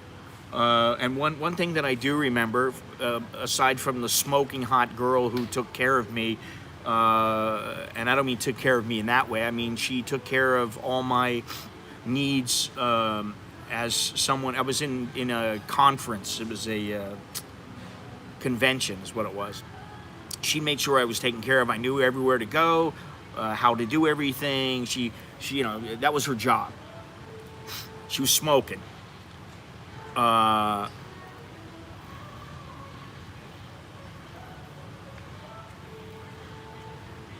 And she also sent me and a couple guys to this restaurant. She goes, "Oh, you got to check this restaurant out." I went to the restaurant, and it was also a very good rotisserie chicken restaurant, which I always love that. I don't know if it's as good as the stuff that was in Koh Chang. That stuff is probably the best chicken I've ever had in my life. But that's neither here nor there. Now, listen, I put up a little video yesterday, and this video was from a few years ago. I'm going to put up another one today. I'm going to start putting up some older videos. I do have some new stuff that I can put up from Pattaya, fairly new, from Pattaya, and from here in the mall, and from outside, and on the boat, and all. I'm going to be putting up several new videos like every day, every 2 days. Just little short videos like the one that I put up. This one was about it was the Wynwood Walls, which if you don't know the Wynwood Walls in Miami, Florida, it's an art district, and it was very, very cool. And right around that area was it's little Havana. Let me see here if I can do this. Little Havana, and we all went out. I was there with my family. We all went out to. How can I do this here? We all went out to a Cuban restaurant, and then we had, like, I had some Cuban coffee from this little, what do you call it? Like a little,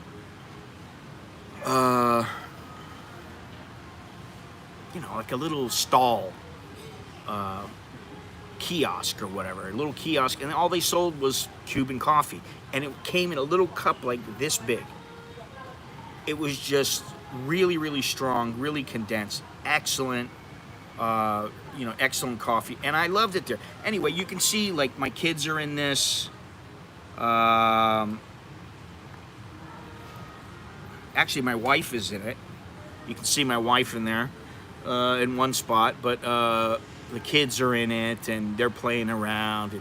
It provided a nice little memory for me when I came across that, so that's why I put it up.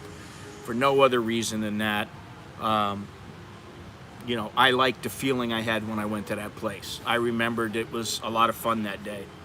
And it gave us a little look at some, it's stronger than espresso. I hate to tell you that, but there's less water, and it's just like almost, I don't want to say sludge, but because it tastes good. But very, very small. An espresso is about this big. A double espresso is 2 ounces of water. Theirs was like a quarter of that. Something like that. It was fantastic. It was very, very good. And anyway, that was the video right there. That's the link to the video. It was quite good. But getting back to Thailand,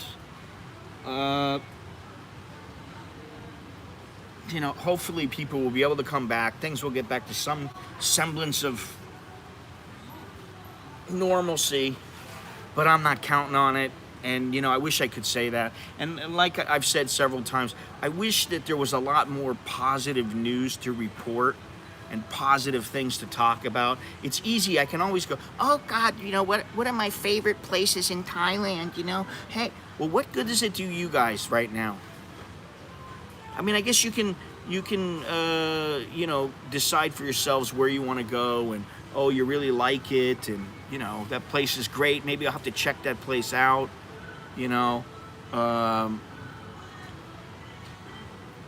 But the truth is, right this minute, I can go to some places in Thailand, and I am planning on doing so. But give me a little time. I got to get some of the desire to go out back, because go back out somewhere. Because traveling is a little more of a hassle. Getting around my neighborhood is more of a hassle. Everything's more of a hassle right now. And because of that, I'm not in as chipper of a mood, Aperitif. I had some great, what I used to like. I used to like Haitian food also there in Florida. But it's Cuban food also. They'd have plantains and like black beans and rice. And,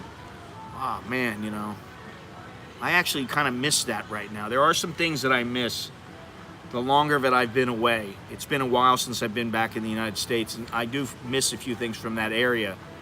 But hopefully, listen, think about something. If you're 75, 80 years old right now, and you want to go visit your grandkids, there's a very good chance you may never see them again in person because of this virus. Think about that. And then tell me about how, you know, well, I'm not going to get into the whole slamming China thing. You know, but think about that. This is what's going on right now. And so how are you supposed to remain in a, oh, I'm so happy, the happiest I've ever been in my life. How can you say that? Seriously, how can you say that? I mean, I guess if you don't want to go visit your grandkids or, you know, to go visit somebody or go travel around, Longhorns, you're supposed to take off in a couple of days, right? You've been getting ready for that for a while. Now, what happens if you go to a place and they go, oh, sorry, you know, you're stuck here. You can't go anywhere. You get in, but you can't get out. You know, it's like, wait a minute. I think right now, Soy Dog Cowboy is on his way from New York down south to Florida. Oh, I mean, listen, I don't care if anybody likes what I say or not about them, but first of all, you know, all you have to do is study their history and study their ideology. That alone should be enough to show you that they don't have the best of intentions for the rest of the world. They want what they want, and they don't want anything else.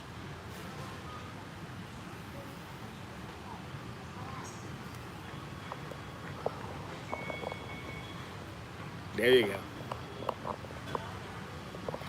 She says hello to you, Gennaro. You know, listen, I'm not saying that the United States government is perfect. I'm not saying that the governments in Europe are perfect. The Australian government is perfect. The Thai government's perfect. I'm not saying that. Wow, that's really bad quality of this. Let's see here. No, come on, dude. That's Tian.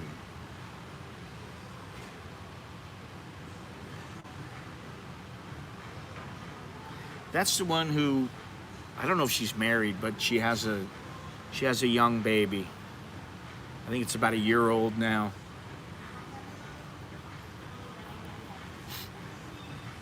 She's pretty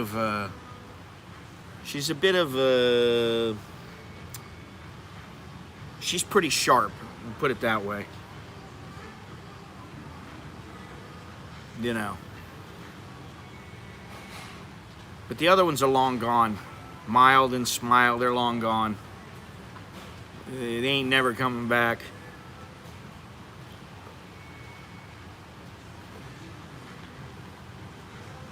Well, listen, if I have it my way, I won't be eating Chinese food anymore. You know.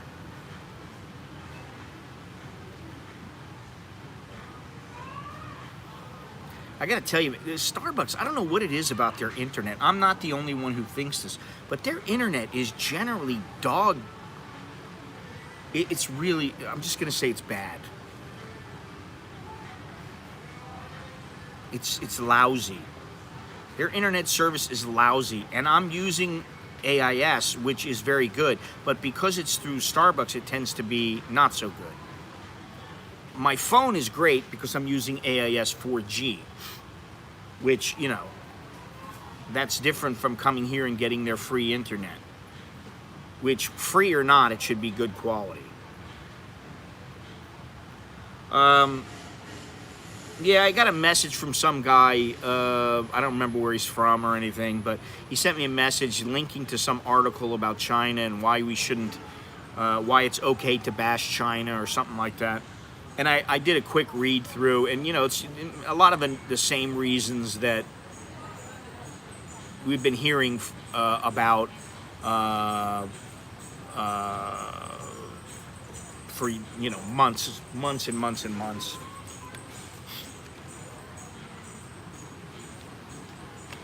So, you know, what are you gonna do? All right, let me get back to this. You know, I've been way off track today.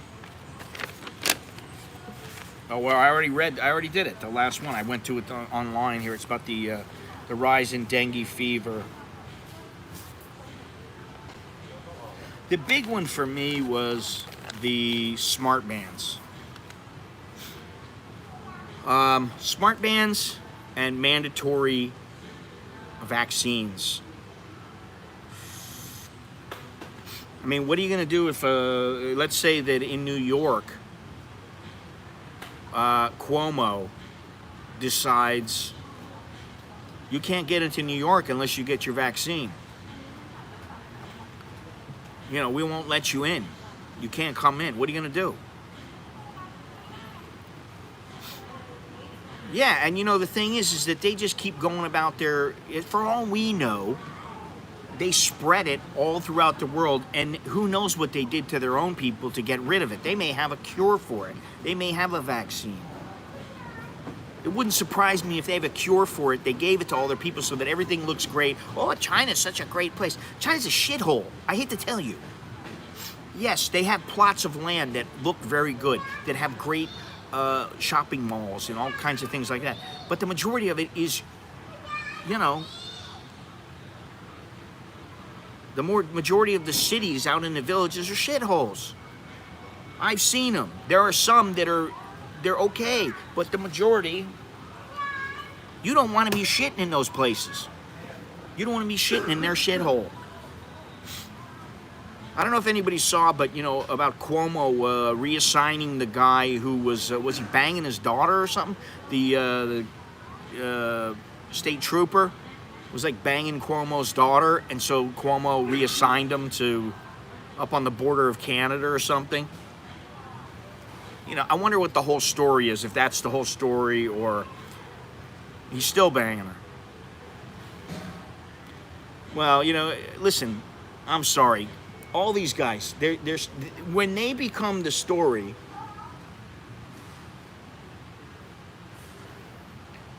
when the mayor of Seattle becomes the story, when the mayor of Chicago becomes the story, when Cuomo becomes the story, when Chris Cuomo becomes the story, when Jake Tapper, when what's the other guy's name? The little fat chubby guy, Brian Stelter or whatever his name is, Don Lemon. Even listen, Nancy Pelosi, Mitch McConnell, Chuck Schumer, all they have become the story. I don't give a shit about them. I don't care about them. I wouldn't care if they rotted. I wouldn't care. It doesn't matter to me. What does it matter? It matters the person who's in the position, what they do and whether they get it done is what matters. What Nancy Pelosi does doesn't matter to me. I don't care. I don't care about her. What she ends up accomplishing is what I care about. I don't give a shit about her, just like I don't give a shit about Donald Trump. I don't care. I don't care about Joe Biden. I really don't care. I care about what do they stand for, what are they going to do, what do they accomplish. Personally, I couldn't give two shits about Cuomo. I think he's an asshole from what I've seen.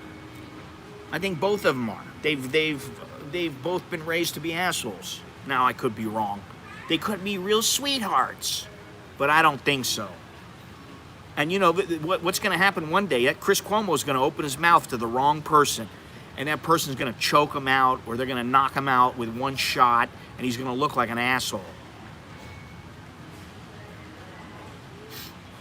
Well, you know, vote for Biden, and guess what's going to happen? I'm at the point now where I'm almost embarrassed for how my country appears to the rest of the world. It doesn't really matter to me because I think most intelligent people know that the average person has very little to do with what goes on in the United States, but you do have a say in everything, albeit one vote. What matters to me, just like what matters to me here, is the direction of the country. If the direction of the country is, hey, we've got our act together, we're trying to progress in this positive direction, you know, listen, I'm not opposed to alternative energy. I'm not opposed to that at all. But get your shit together and get it in gear. get it to where everybody can do this and use these alternatives before you do away with what we have now. And I understand that may eventually happen, but it doesn't really seem that way when you have these massive plans. I think the way you eat an elephant is one bite at a time. So I think you need to accomplish very small goals first, and then those are part of a bigger plan. And I think that's where these politicians are falling short, because they promise the world to get elected and then they can't do what they say.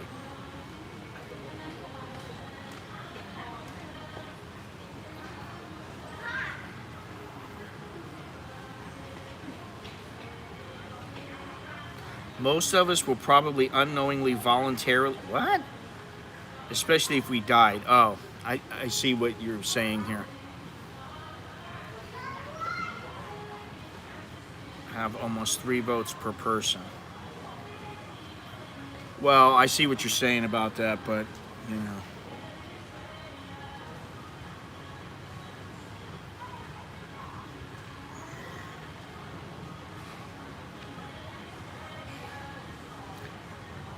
They're all wearing masks. All 4 of these girls are wearing their masks. Very good. I like to see that.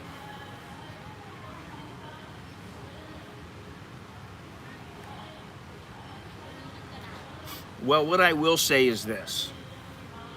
Think about who you vote for, but vote. And if you're not going to vote, listen, I came very close to not voting. Because I'll tell you what, I'm pissed off about these stimulus negotiations. I think it's really hurting the American public, and you know, listen, if it was 2 months, 3 months, okay, I can understand. It's not.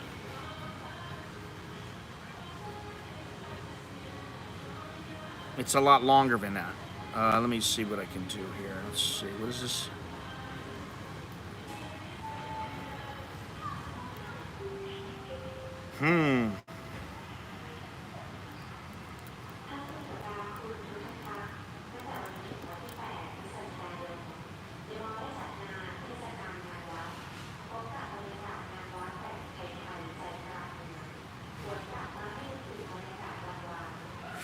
Excuse me.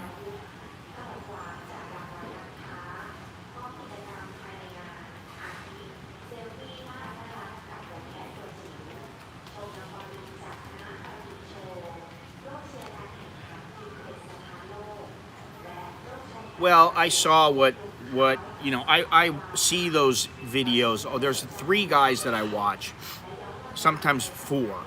But first of all, the fact that they couldn't agree and can't agree says something about our government.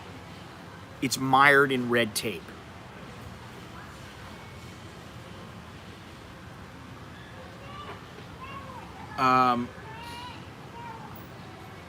But, you know, today when I heard that Nancy Pelosi had sent a letter to Steve Mnuchin at midnight and then released it to the press immediately, so that he didn't even have a chance to say anything, to do anything, but the news they already had the information. That, to me, it reeks. She reeks. When I hear her say, listen, let's put it this way. How many people are going to say, you got to crush the virus? You know, we're not crushing the virus. We haven't put a plan into effect where we're going to crush the virus. Lady, if you think that you're president and you're going to crush the virus any better than has been done right now, okay, maybe you get lucky and not as many people die. Maybe you don't and more people die. Who knows? But you can't blame the president. Listen, the buck stops there. I understand that. But you still can't blame him. It's a virus. It's a disease. And the thing is that sometimes there ain't nothing you can do about it. Tell somebody who has cancer, tell somebody who has some kind of an illness, you know, tell somebody who they're in a car accident and half their brain is gone because they got run over by a semi. Tell them tell the doctor it's his fault. It's your fault that we lost this person because you couldn't save him. It's the same thing. Stop blaming the president. And here's the thing. Why is it that, oh, well, we can't just do smaller packages. Why not? Because you want to be a twat and you don't want to allow the Republicans to win. And all said and done, when the Republicans continue to try to push through something like a $500 billion package that's not going to cover everything,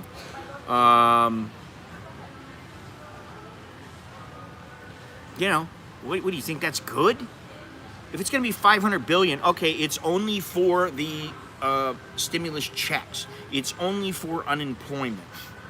Let it be for one thing.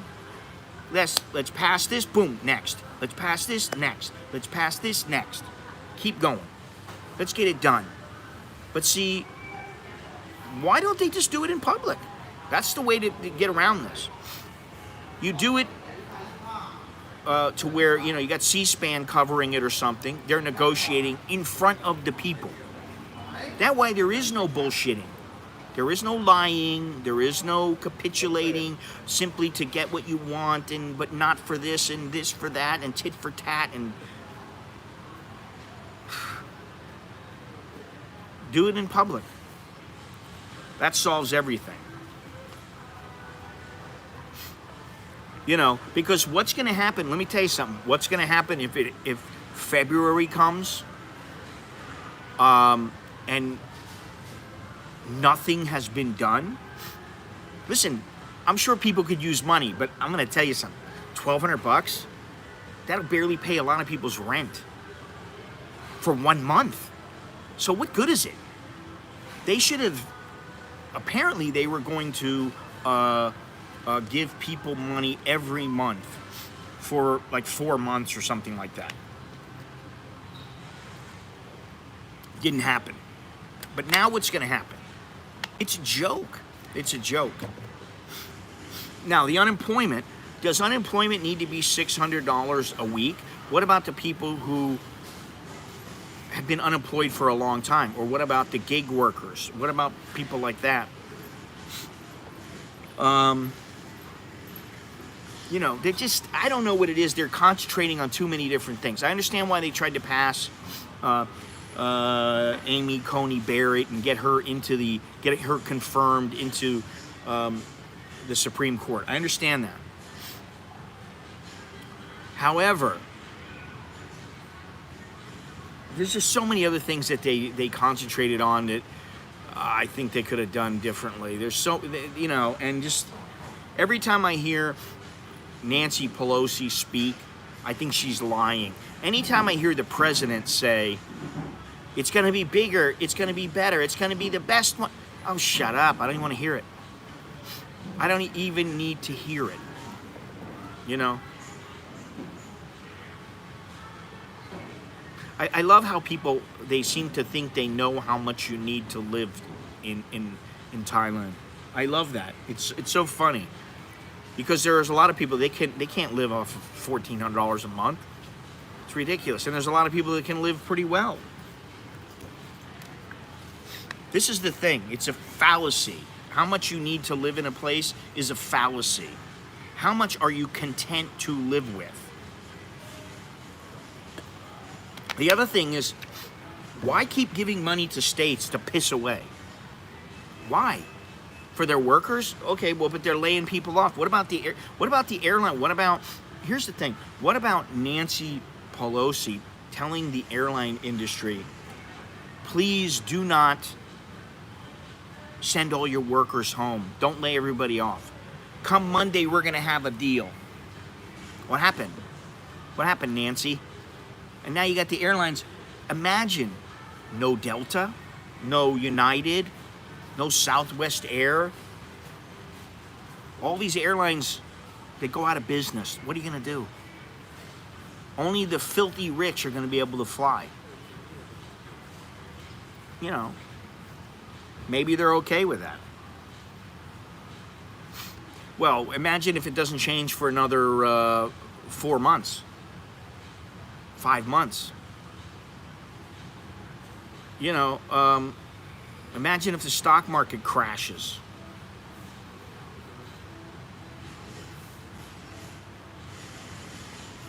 What are you talking about? Monthly requirements. $1,400 a month? For somebody married, that's a requirement. For somebody who's retired, that's not enough. It's nowhere near enough. What about all the retirees here? Listen, when you start talking about, you know, oh, you can live off of this much and that much, really you need to figure, okay, well, how much is it going to cost you to stay here and have a visa per month? $800,000 a year. Okay, $65,000 a month.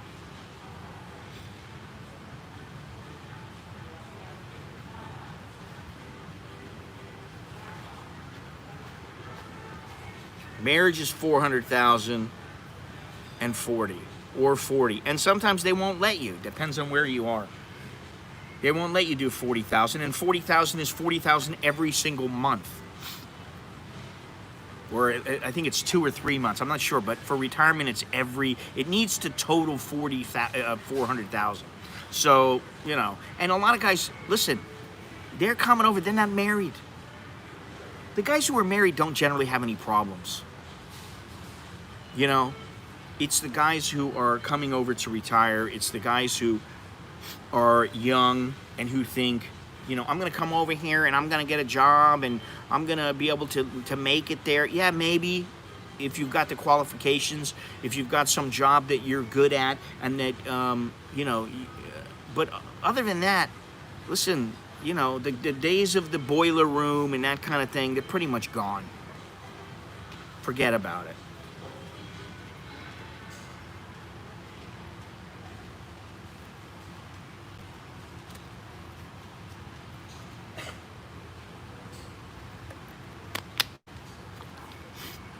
And the thing with the marriage visa, the big deal with the marriage visa here is that your wife has to go with you.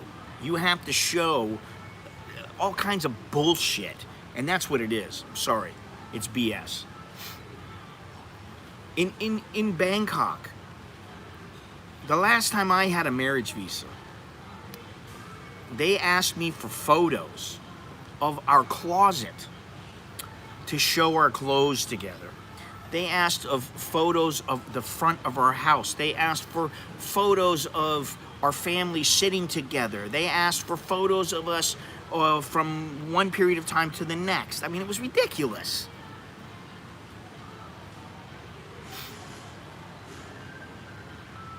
Listen, they've tightened it down. I understand that. I can understand them tightening the restrictions.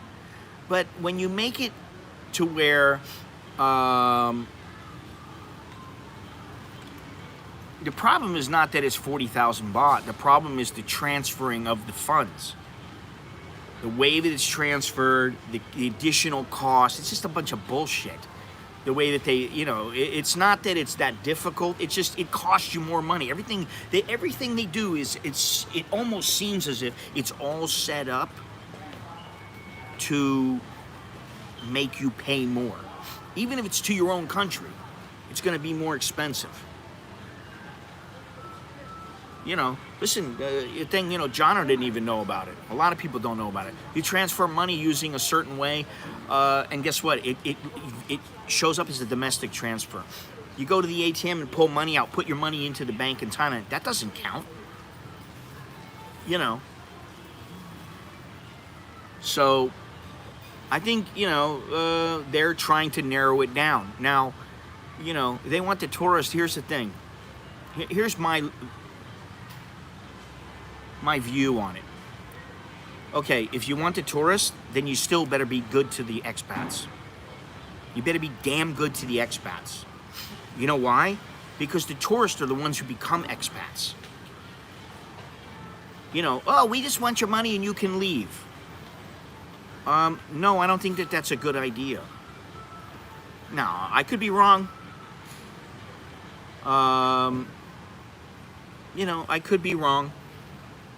But the bottom line is that, in my view, and this is my view, and you know, you can, hey, it's only my opinion, don't take it as fact.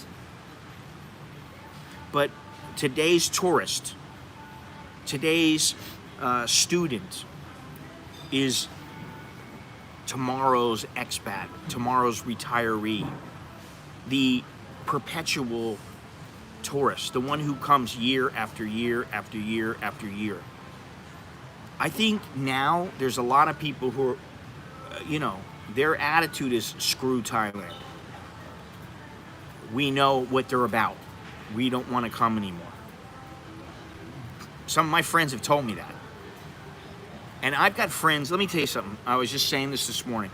I've got friends that I've told them, hey, buddy, you know, I haven't seen you in a while. You want to come over here, buy a ticket, have a little spending money. You can stay in my house. We got an extra room. You can stay in the room. Don't worry about it. They never come. Now, maybe this is part because this is the American way, where some people, they think they're in a great place and they don't want to go anywhere. They just don't want to travel. I'm talking about pre-COVID. There's pre-COVID, during COVID, and post-COVID, which we obviously haven't got there yet. But I've got several friends who, a couple live in LA. They don't want to spend $700 or $800. They got money. They're not filthy rich, but they got money. They got $700, $800 for an airline ticket, $1,000 for an airline ticket. They got $500 to $1,000 for spending for a week or two. They got a free place to stay. You know, within a day or two, I could have them traveling around the city on their own. You know, it'd be easy. And they don't want to come. So why does a tourist want to come? Maybe a young guy who's 18, 20, 22. I don't know any guys like that anymore. Really. If I do, they're like, you know, the kids of my friends. Now maybe they want to come here. But those are the very ones that you want to, when they come here, they enjoy themselves. Are they going to enjoy themselves when they have a wristband on and when they're told where they can and cannot go? I don't know. I don't think so. I wouldn't. Me, I wouldn't.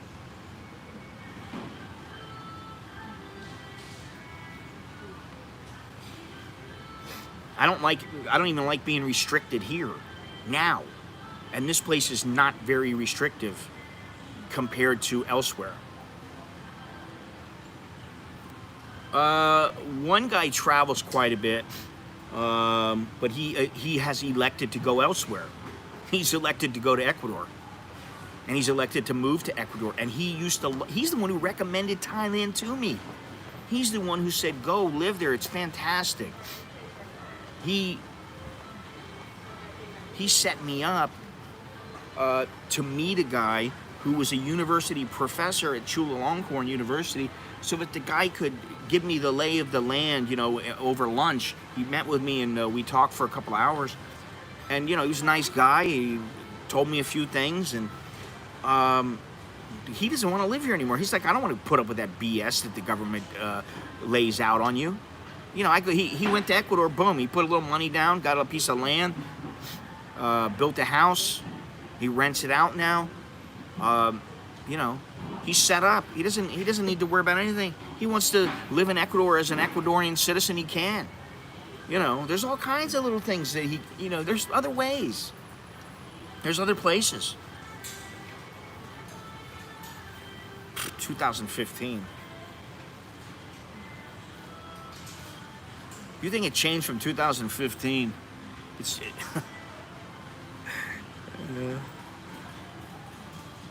You really haven't seen anything, man. Seriously. I mean, you know, no offense, but in 30 years, this place, if you think it's changed in 5 years, think about it in 30 years.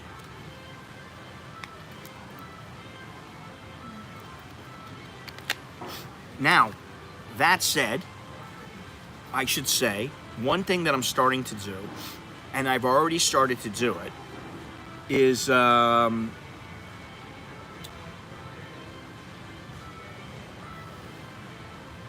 I agree, Longhorns. is take a look at my website. I've got some videos of Thailand from back in the day, and by back in the day, right now I think I got as far back as around the 1960. Let me see, something like that. But I'm starting to put more up, and they're not my videos.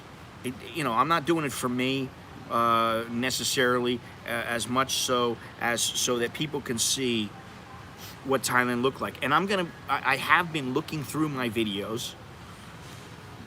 You know, right now I've got one. It's 60 years ago, so it's around 1960, 60 some years ago. I got another one that's from 1985, 1987, 1996. Another one 1987, and I got another one from Singapore 1957. 1968, 1960. They're all on my website, americaninbangkok.com, and I got more going up. I'm going to be searching them out and putting them up so that people get an idea. But I also have my own from I don't know how many years ago. But I just found another little. I found a little. It's called a Sony Bloggy.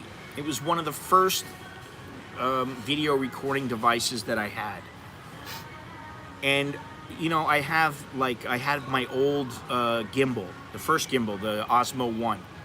That gimbal, the battery no longer will charge. The thing doesn't work.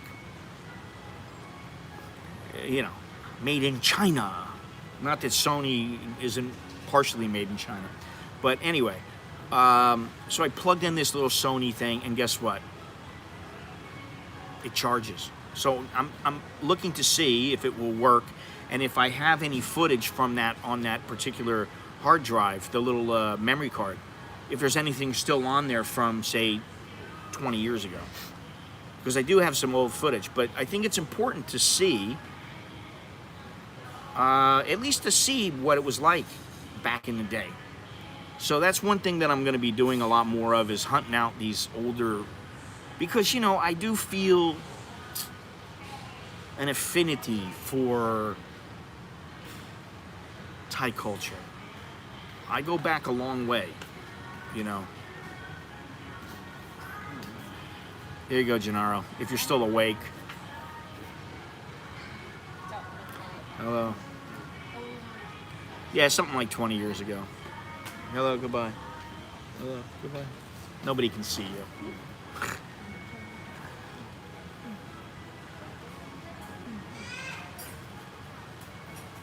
I gotta find, you know, what my oldest stuff is, but, you know, I had more.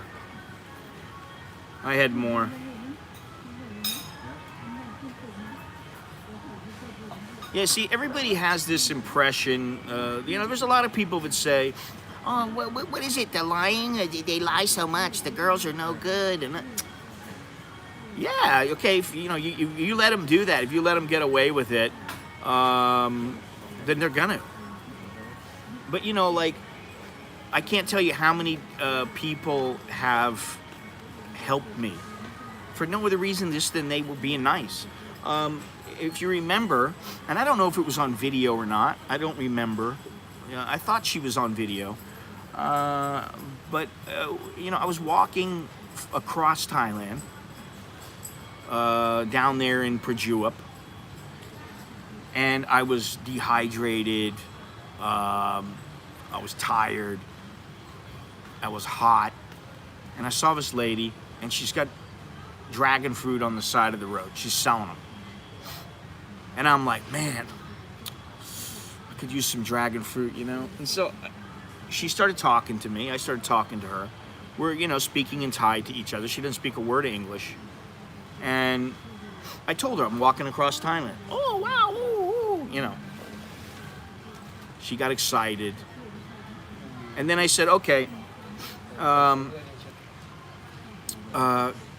really like, you know, like one or two of the dragon fruit. She says, how many do you want? I said, just one or two. She gave me a bag full of dragon fruit. It was like it was between 4 and 6. And I ate them in like 10 minutes because I was so dehydrated. I was like, how much do I owe you? No. I was like, nah, yeah, come on. No. She didn't want any money. You know. How many times have I been in Klong Tui? The people, you know, here's the one guy in particular, the guy, I forget his name. He's got the girl who she basically his sister like lives right outside of his little apartment, and you know she used to be hooked on drugs and stuff, and he always gives me like the little amulets and all kinds of stuff like that, and you know I never ask him for any of it. I don't want any of it. I really don't want it. He doesn't have to give it to me. He always will go and get me a Coke, or his wife will go and buy a Coke from the little place. I'm like, no, you don't have to do that. It's okay.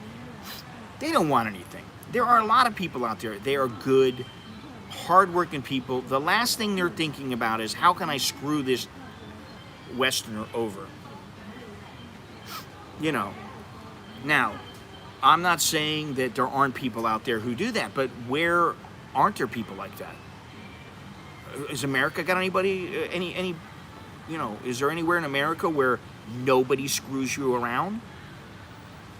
So when you think of it that way, you know, they don't screw you around. Here's the thing. The Thais screw everybody if they can. They get the most money that they can out of everybody. They don't care if you're Western or not. Now, granted, they see us differently. That, you know, they may see us as a walking ATM or whatever. You know, listen, in South Central, I guarantee you people are getting cheated that they're their friends and they're cheating.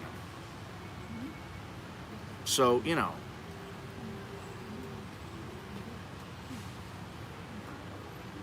Hey, listen, I wasn't in Isan, and yes, in rural areas, they tend to be very nice. Okay. That said, there are people in the cities that are nice. Listen, the lady who I get cuitil from all the time, every time I eat, she gives me my cuitil. She gives me a big, healthy portion. As much, if not more, than the Thais that come in. And then she'll tell me, you want some more? I'll give you some more.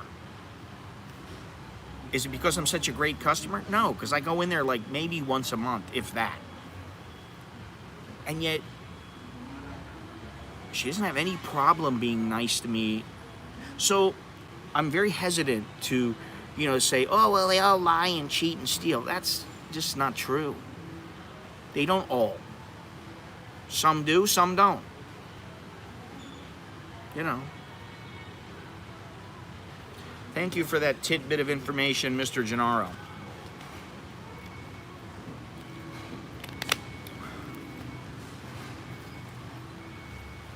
So while it would be easy, and it is easy to say, oh yeah, they're all like that, they're all, you know, devious. And now listen, when it comes to me, when it comes to who you have to watch out for, it's the government. But that's how it is everywhere. Again, I'm going to say that. You know, you think the U.S. government's being great to its people right now? No. Not at all.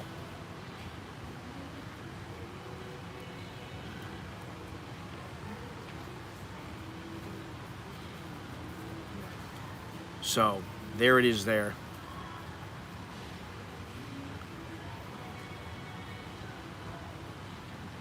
Let me see something here.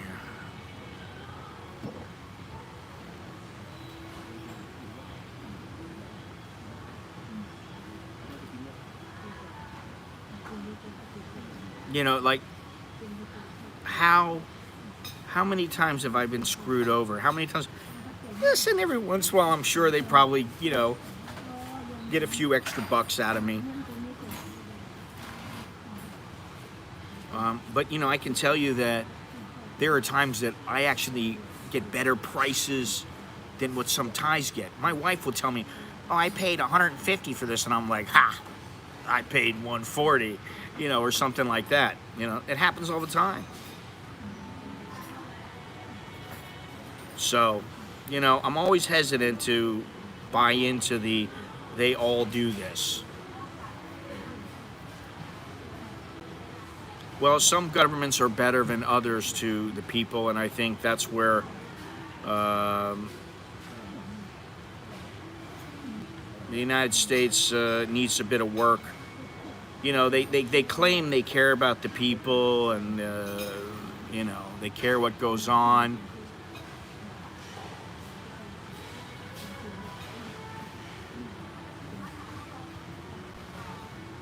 They should be like the benevolent rulers. That's what they should be. Benevolent rulers, not, you know, they think that they run the show when really it's the people who should run the show. Because, well, I can tell you that that's a falsehood, Gennaro. I'm a perfect example of it. To me, money too much means I've got, you know, millions. Enough money to where even if there's a drastic drop in the stock market, I'm making good money and I don't have to worry about a thing. I don't have to work. The money's making me money. That's big money. And me no have money too much. Now to them it might be, hey, we can survive and we have our own house. You know, we can survive and we're comfortable. Which, okay, so then yeah, I guess we're rich then. I don't really look at it that way though.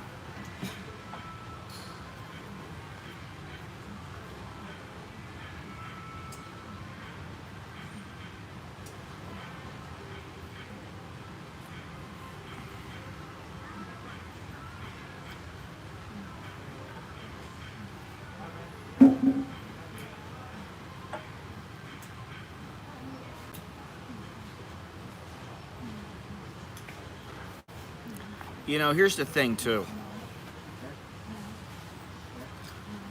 You get involved with people who you're doing business with. I mean, listen, you walk into Starbucks, you get a coffee. Oh, would you like a canome? Do you want some, you know, pastry or something? You want something else? I mean, are they using their smile to get you to pay more? I mean, you know, really, come on. There's a fine line. You know, is there any deception going on? Now, if it's, you know, like, hey, Mr. 75-year-old, you know, you're so handsome. I'm only 25, but I'm interested. But hey, by the way, how about you buy a couple of these sandwiches here? They do it in bars all the time. So, you know, I mean, there's a difference. There's a bit of a difference between saying lying, cheating, stealing. Yes, suggestive selling, you could say it's something like that. But how many times have you ever been into a bar and they say, okay, you'll come back now? You come back tomorrow? And you're like, well, and then you start thinking about it. You're like, well, maybe I will. You know, she was kind of cute and I liked her and maybe I'll go back. What's that? They get naked? They get naked? That's suggestive selling to you?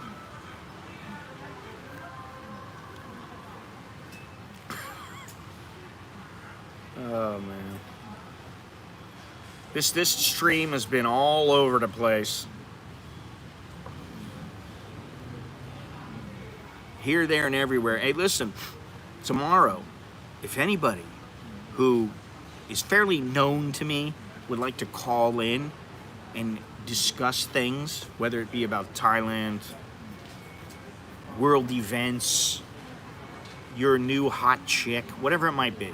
If you want to call in, you want to, not call in, but you want to be on the show in a little live stream kind of thing, you know, like Soy Dog Cowboy was the other day, let me know ahead of time. Let me know, and I'll send you a link.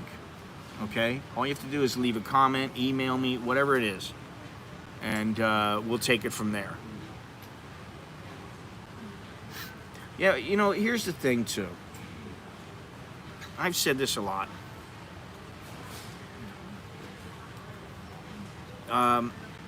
Thailand is a great place to come for a holiday.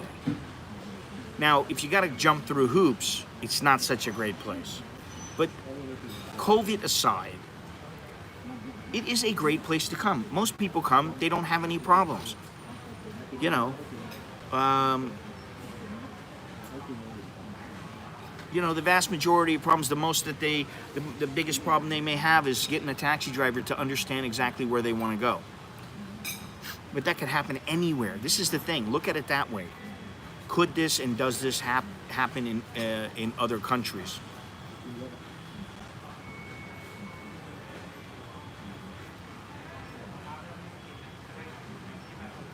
And I think if you look at it that way, then things are quite a bit different.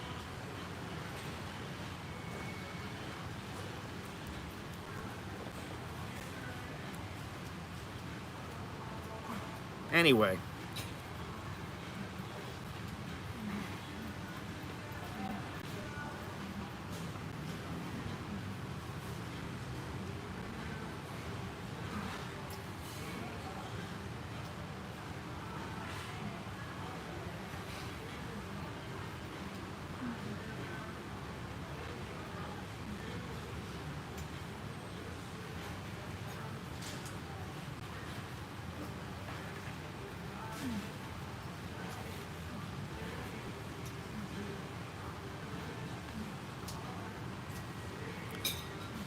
Longhorns, you have any idea yet when you're taking off? If you're still here and you're awake. Gennaro, if you're still here. I don't know, what time is it now? 11:35. They might be rolling in. Some of your little friends might be rolling in the next 10, 15 minutes. You get the view.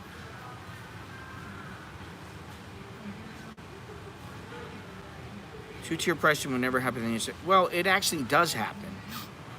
Yeah, with tuition it happens, exactly. And it also happens in some other areas. Well, I mean, if it happens in national parks in the United States, then why wouldn't it happen in national parks in Thailand? But, what really gets me is that, someone did...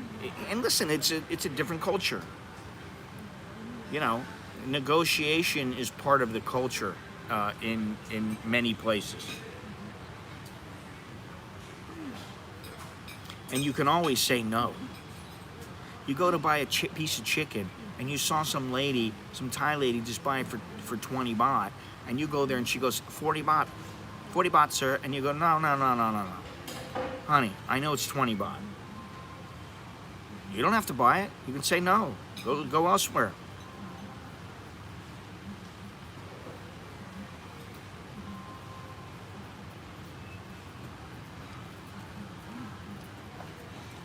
Well, I don't know where you mean, but I know in tuition in the United States, it's always been that way. For as long as I can remember, when I was in school,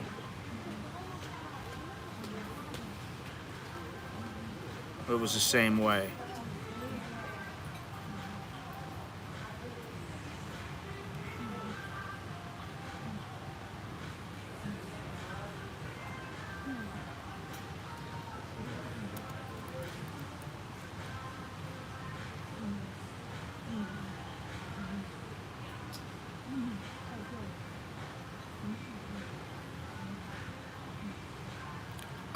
Aaron, where are you?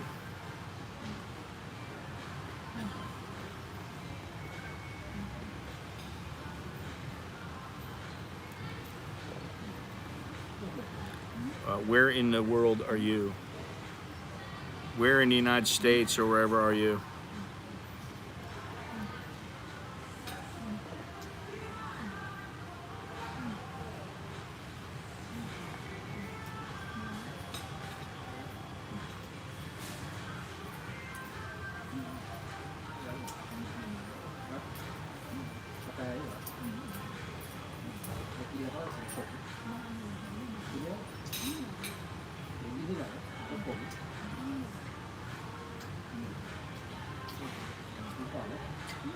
Houston.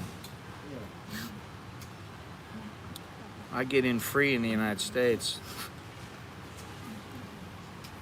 Now there's a wow. Oh, wow. Thanks for enlightening me.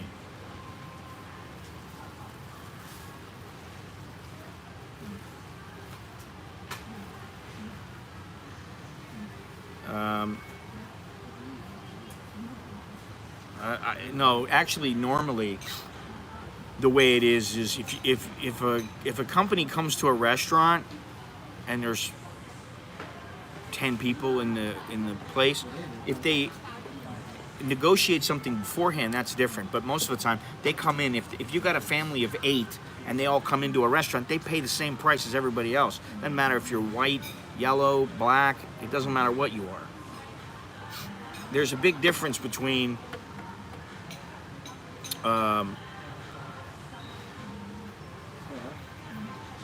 flat out charging. I mean, you know, like it's even in hospitals now.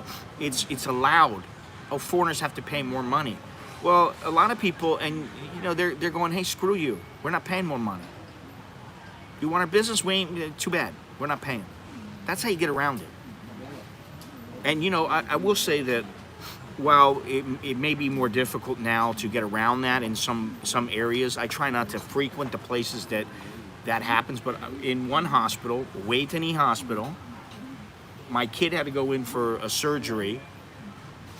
It wasn't much money, but he went in, and they told me one price, and then when we were done, it was like 5,000, 7,000 baht more money. And I was like, no. You're not gonna charge more. You told me it was this much money. Everything was normal. You're not charging. I'm not gonna pay it. I'm sorry. I'm not gonna pay. And they were like, and I was like, I'm leaving. I'm not gonna keep waiting here and waiting for you to make sure everything gets done. And it ended up that the insurance covered everything, but I was still like, no, you told me one price. I'm not signing off on something that's a different price. You told me it's this price. It's not gonna be more than this much money. Okay. Nothing happened out of the ordinary, you know.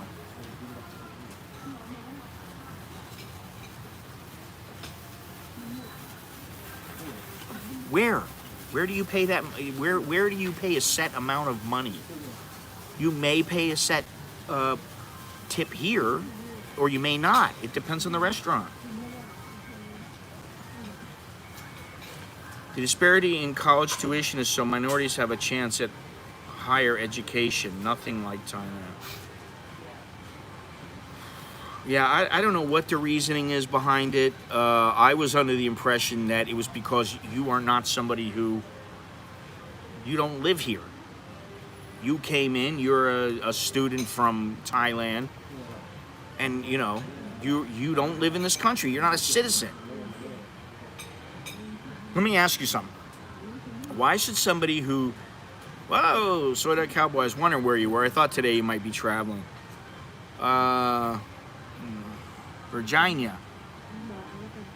Why should somebody who's not a citizen of the country, or who's not at least a legal resident of the country, have exactly the same benefits as somebody who is a citizen? Hence, why should illegal aliens, illegal immigrants, why should they be allowed to get a stimulus check? What about all the people that you could give more money to who were actual citizens? Where are you talking about, Aaron? You're not talking about Thailand, okay? Because I've been in meetings and things like that where there were more than 20 people, or 20 people, 10 people, whatever. I've been in a lot of meetings like that, in a lot of restaurants like that, and you give, a lot of times you give the tip that you want to give. There is no set tipping in every restaurant in Thailand. Maybe in Houston, I don't know. You talk to Longhorns. Longhorns can refute or concur with you. Soy Dog Cowboy, how's Virginia? How's it treating you down there? Everybody got masks on, or what's going on? In-state, out-of-state tuition is all about where you pay your taxes.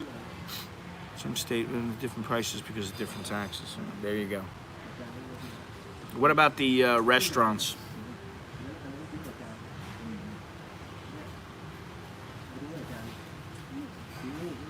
No, I thought you meant in Thailand. It's not, definitely not in Thailand.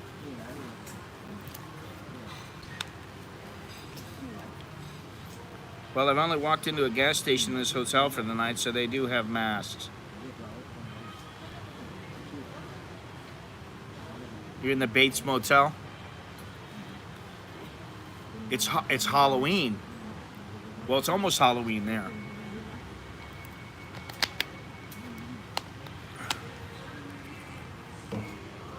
I love that they automatically want the gratuity, whether they have great service or not. We are owed this gratuity. No, you're not. See, I hate that shit. Well, I do think they should have mask requirements in stores. I just think it's probably the best thing to do for safety's sake. I hate it too, but that doesn't mean that it's not the best thing for the masses. $50, that's cheap, huh? In the United States, that's cheap, man. It's a cheap hotel.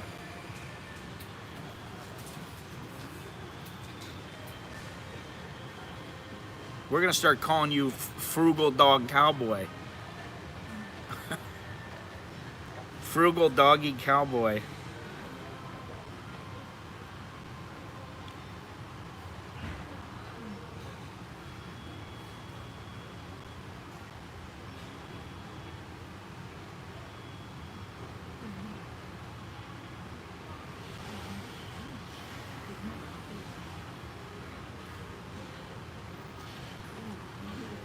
Right off 95.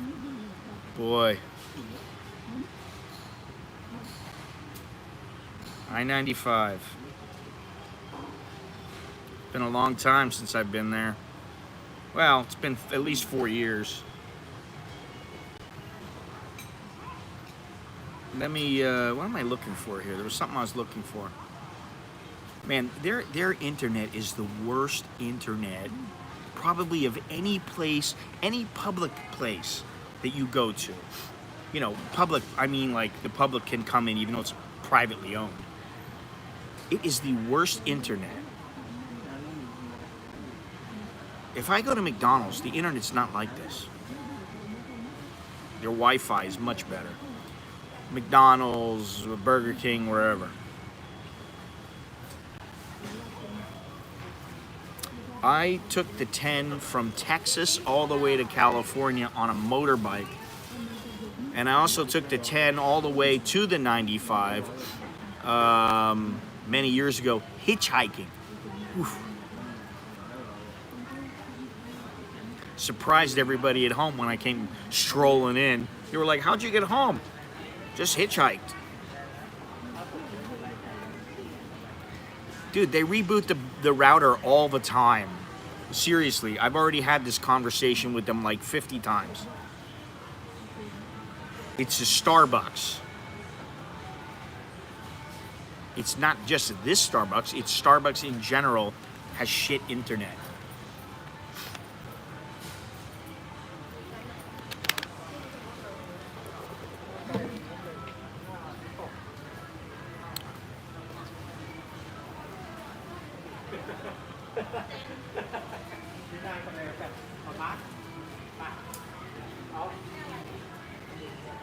Most people wear their masks inside, although there's a foreigner over here.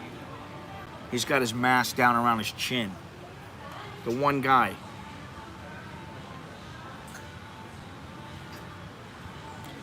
I don't remember anything about it, to be honest. I don't remember the trip. All I remember is stopping in some place in Florida to see some chick, nailing her, getting too drunk, waking up, telling her, I think I'll stay another day because I'm hungover and, you know, we can spend some time together. And she was pissed. She was like, I got things to do. I was like, oh shit. That was what I learned. Don't ever show up at a chick's house unannounced, and don't ever do something unless you're absolutely sure that you want them there. Learn that real quick.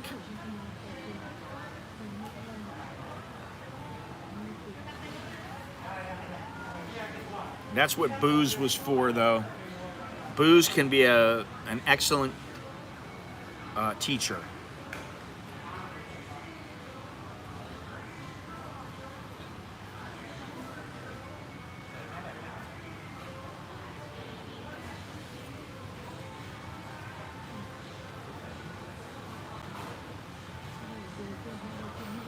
Horrible, man. It's horrible.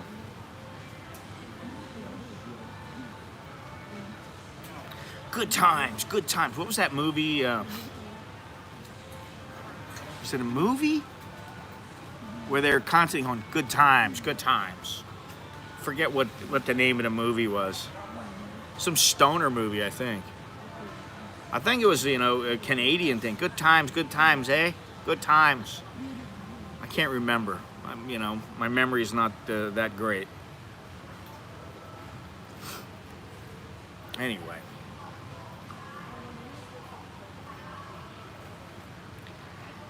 I think she's 29, something like that.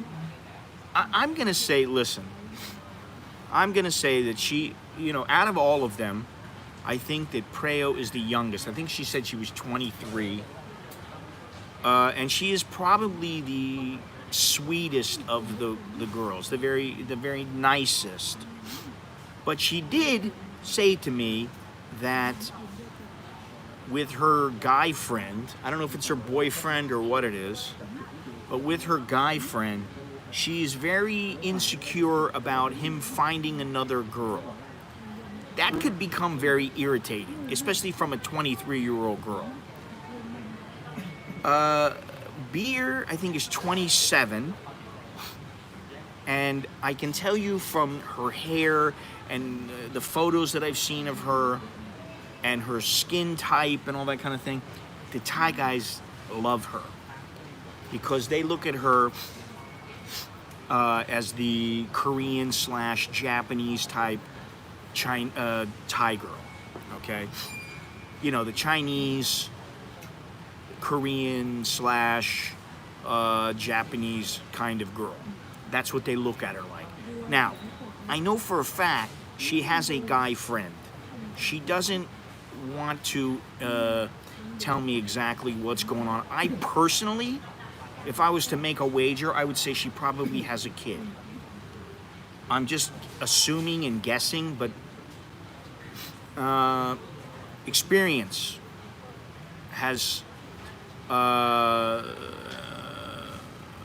makes me believe that she has a child.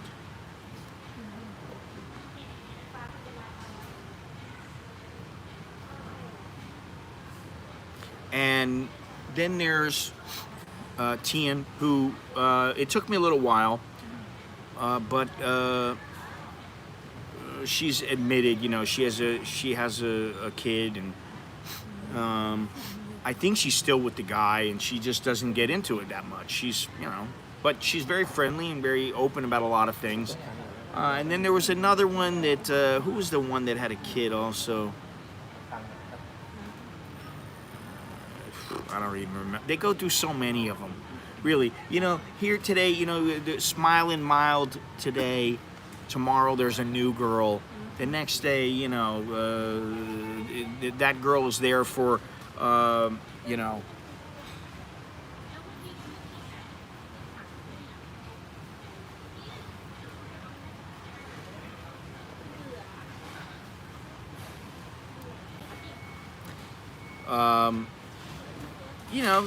just regular chicks, man. I mean, could a guy come in here and feasibly, pick one up? Like, a younger guy around their age with some game.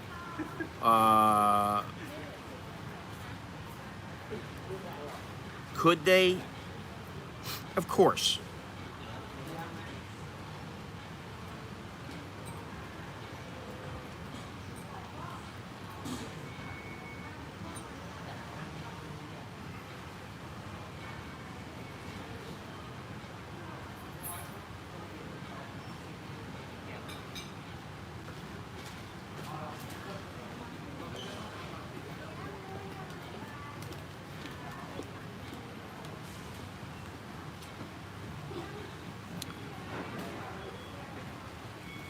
but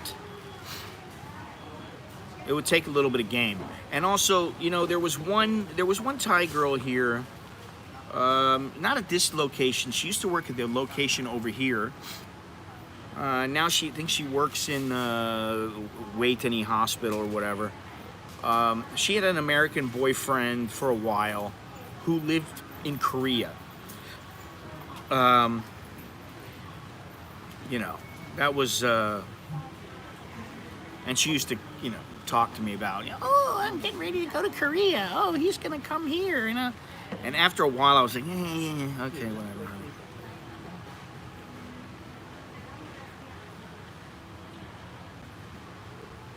You drove almost till 1 a.m.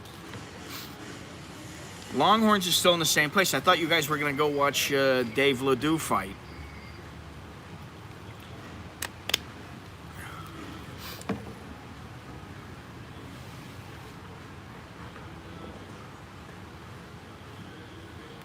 Boy, this internet is so bad.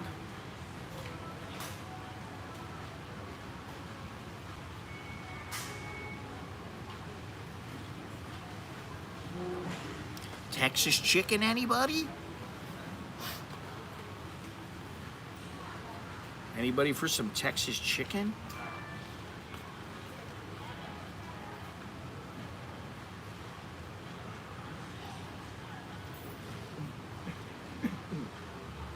Then I crashed.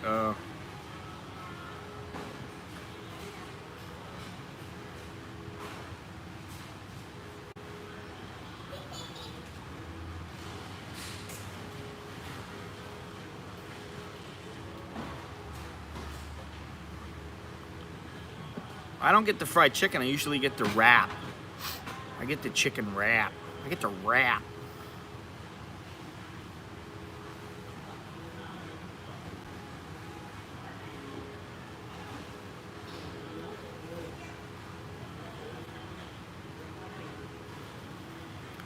Man, this is just absolutely terrible. Their internet is so bad. I'm on my computer and it's like I get the messages, but I don't get the video is terrible quality. Let's see here, a little refresh. Yeah, that's better. All right. Anyway.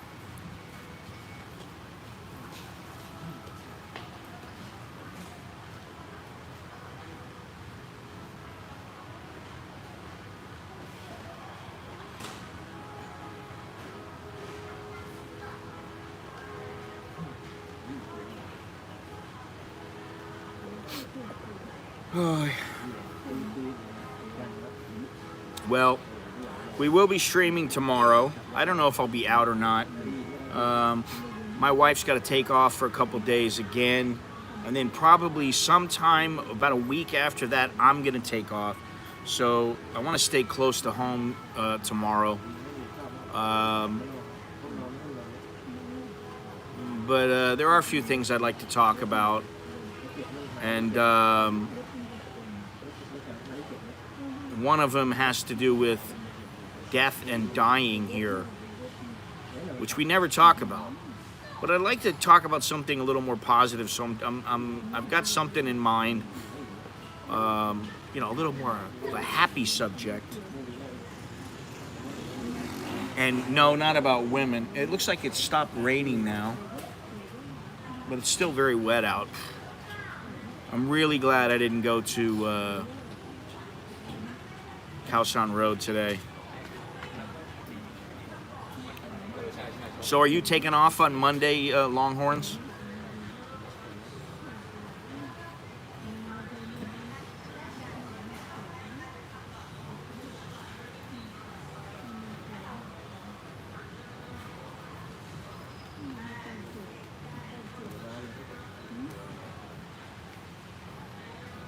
Anyway,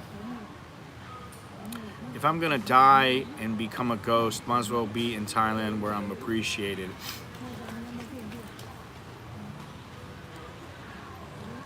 Can't say. Well, at least we know one person is out and about traveling. And I'll be out eventually, but you know, I need to wait. There's a few things I need to get taken care of. You know, I still have my shots in the gallery, and it's doing well. But also, oh, actually, the other B teamer, Mook, just came in. She's not the ones that Gennaro likes, but not the one. Excuse me. But the shots, at least some of the shots, are going to another gallery, which is great. You know, great for me. And then also some of them are going to go up in the public library, but they're going to choose it's supposedly a very, you know, hoity-toity kind of library, and the exposure is good. So you know, I'm happy about it, and I'm ready to get back out and start doing some things. So the next time I go out, it's going to be with the intention of, I have a place in mind, but it's the intention is to take photos, not necessarily just to stream. So I have to think about it carefully where I'm going to go, which I don't always do. Like, you know, going to Kanchanaburi, I went there just because people were like, "Oh, you should go to Kanchanaburi." You know, how many times do you go to the same place before you get bored with it? For me, it's usually like, you know, 41. No, it's usually about 3, and then I'm bored. 3 strikes and you're out. So I don't think I'll be going to Kanchanaburi anytime in the near future, if ever. I just don't see myself going there. There's a lot of places I probably won't go. I don't want to go to Chiang Mai. I've been there too many times, you know. So it's time for, there is one particular place, and I talked about it before. It's the place where it's like a 5-day hike if you go one way, and it's a 7-day hike if you go another. So I'm looking into it. There's some things I'm working on, and hopefully they'll come about. We'll see. But you know, plenty of places to go. It's a matter of, am I going to go and be happy to go there? I have to make sure I'm in a good mood. The place I go is a place where I really want to go, not just any old place. There are some beaches I'd like to go to as well, so I'm thinking about that. So, you know, I may go to, I don't know if I'll go to Kokut, but there are some places that I have in mind and I'm not going to get into yet. And, you know, we'll see where I go. Sport fishing. I used to sport fish all the time with my family. And I've been out in the Pattaya and Phuket, but it's probably not something I'm going to do now. But anyway, yeah, there's some places I have in mind, and hopefully I'll get those squared away soon. And I'll find some things out from the gallery and from, you know, just what's going on here. Listen, I personally don't want to be out and about if there are protests going on everywhere. Some of the places that I want to go are right where the protests tend to take place. So anyway, I think we're about done here. I think we've the stream has run its course, and I think that's all we have for now. So thank you very much for joining me. Don't forget to leave a thumbs up. Don't forget to leave a comment. And if you have not subscribed already, please subscribe. Because, you know, every time somebody gets banned here, it always seems like, all right, see you later, Soy Dog Cowboy. It always seems like I lose like 6 people, 10 people. Because usually the people who, well, I'm not going to get into it. It doesn't matter. Just remember to click thumbs up. If you haven't subscribed, please do so already. Check out, listen, if anybody wants to ever contribute, I'm telling you, the Cash App is it's worked very, very well for me, and you get a free $5, which is a pretty good deal. So if you're gonna give anybody $5, you get it for free if you sign up. You don't have an account and you sign up, you get a free $5 if you click the link down below, which is pretty cool.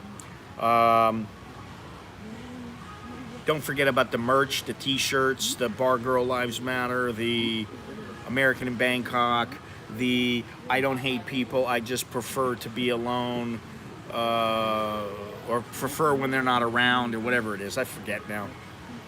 There's some decent shirts in there. If you don't have one already, pick one up. That's another way to help out. I really appreciate it. Don't forget about Patreon, Amazon. Everything's in the description. All right, so hopefully by the time we stream again, Soy Dog Cowboy and Longhorns will have their little love fest taking place in Florida or wherever. Anyway, that's all I have. I appreciate it. I'll see you guys tomorrow. For those of you who will be here, I'll be streaming tomorrow, 9 o'clock, bright and early, probably from my house, but you never know. Could be out somewhere. You're not smiling? You know that Soy Dog Cowboy is smiling. He's very happy to hear you guys will be getting together.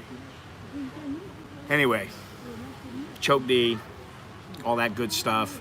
That means good luck. Good luck for you. เจอกันใหม่ which means see you later. Till next time. And what else?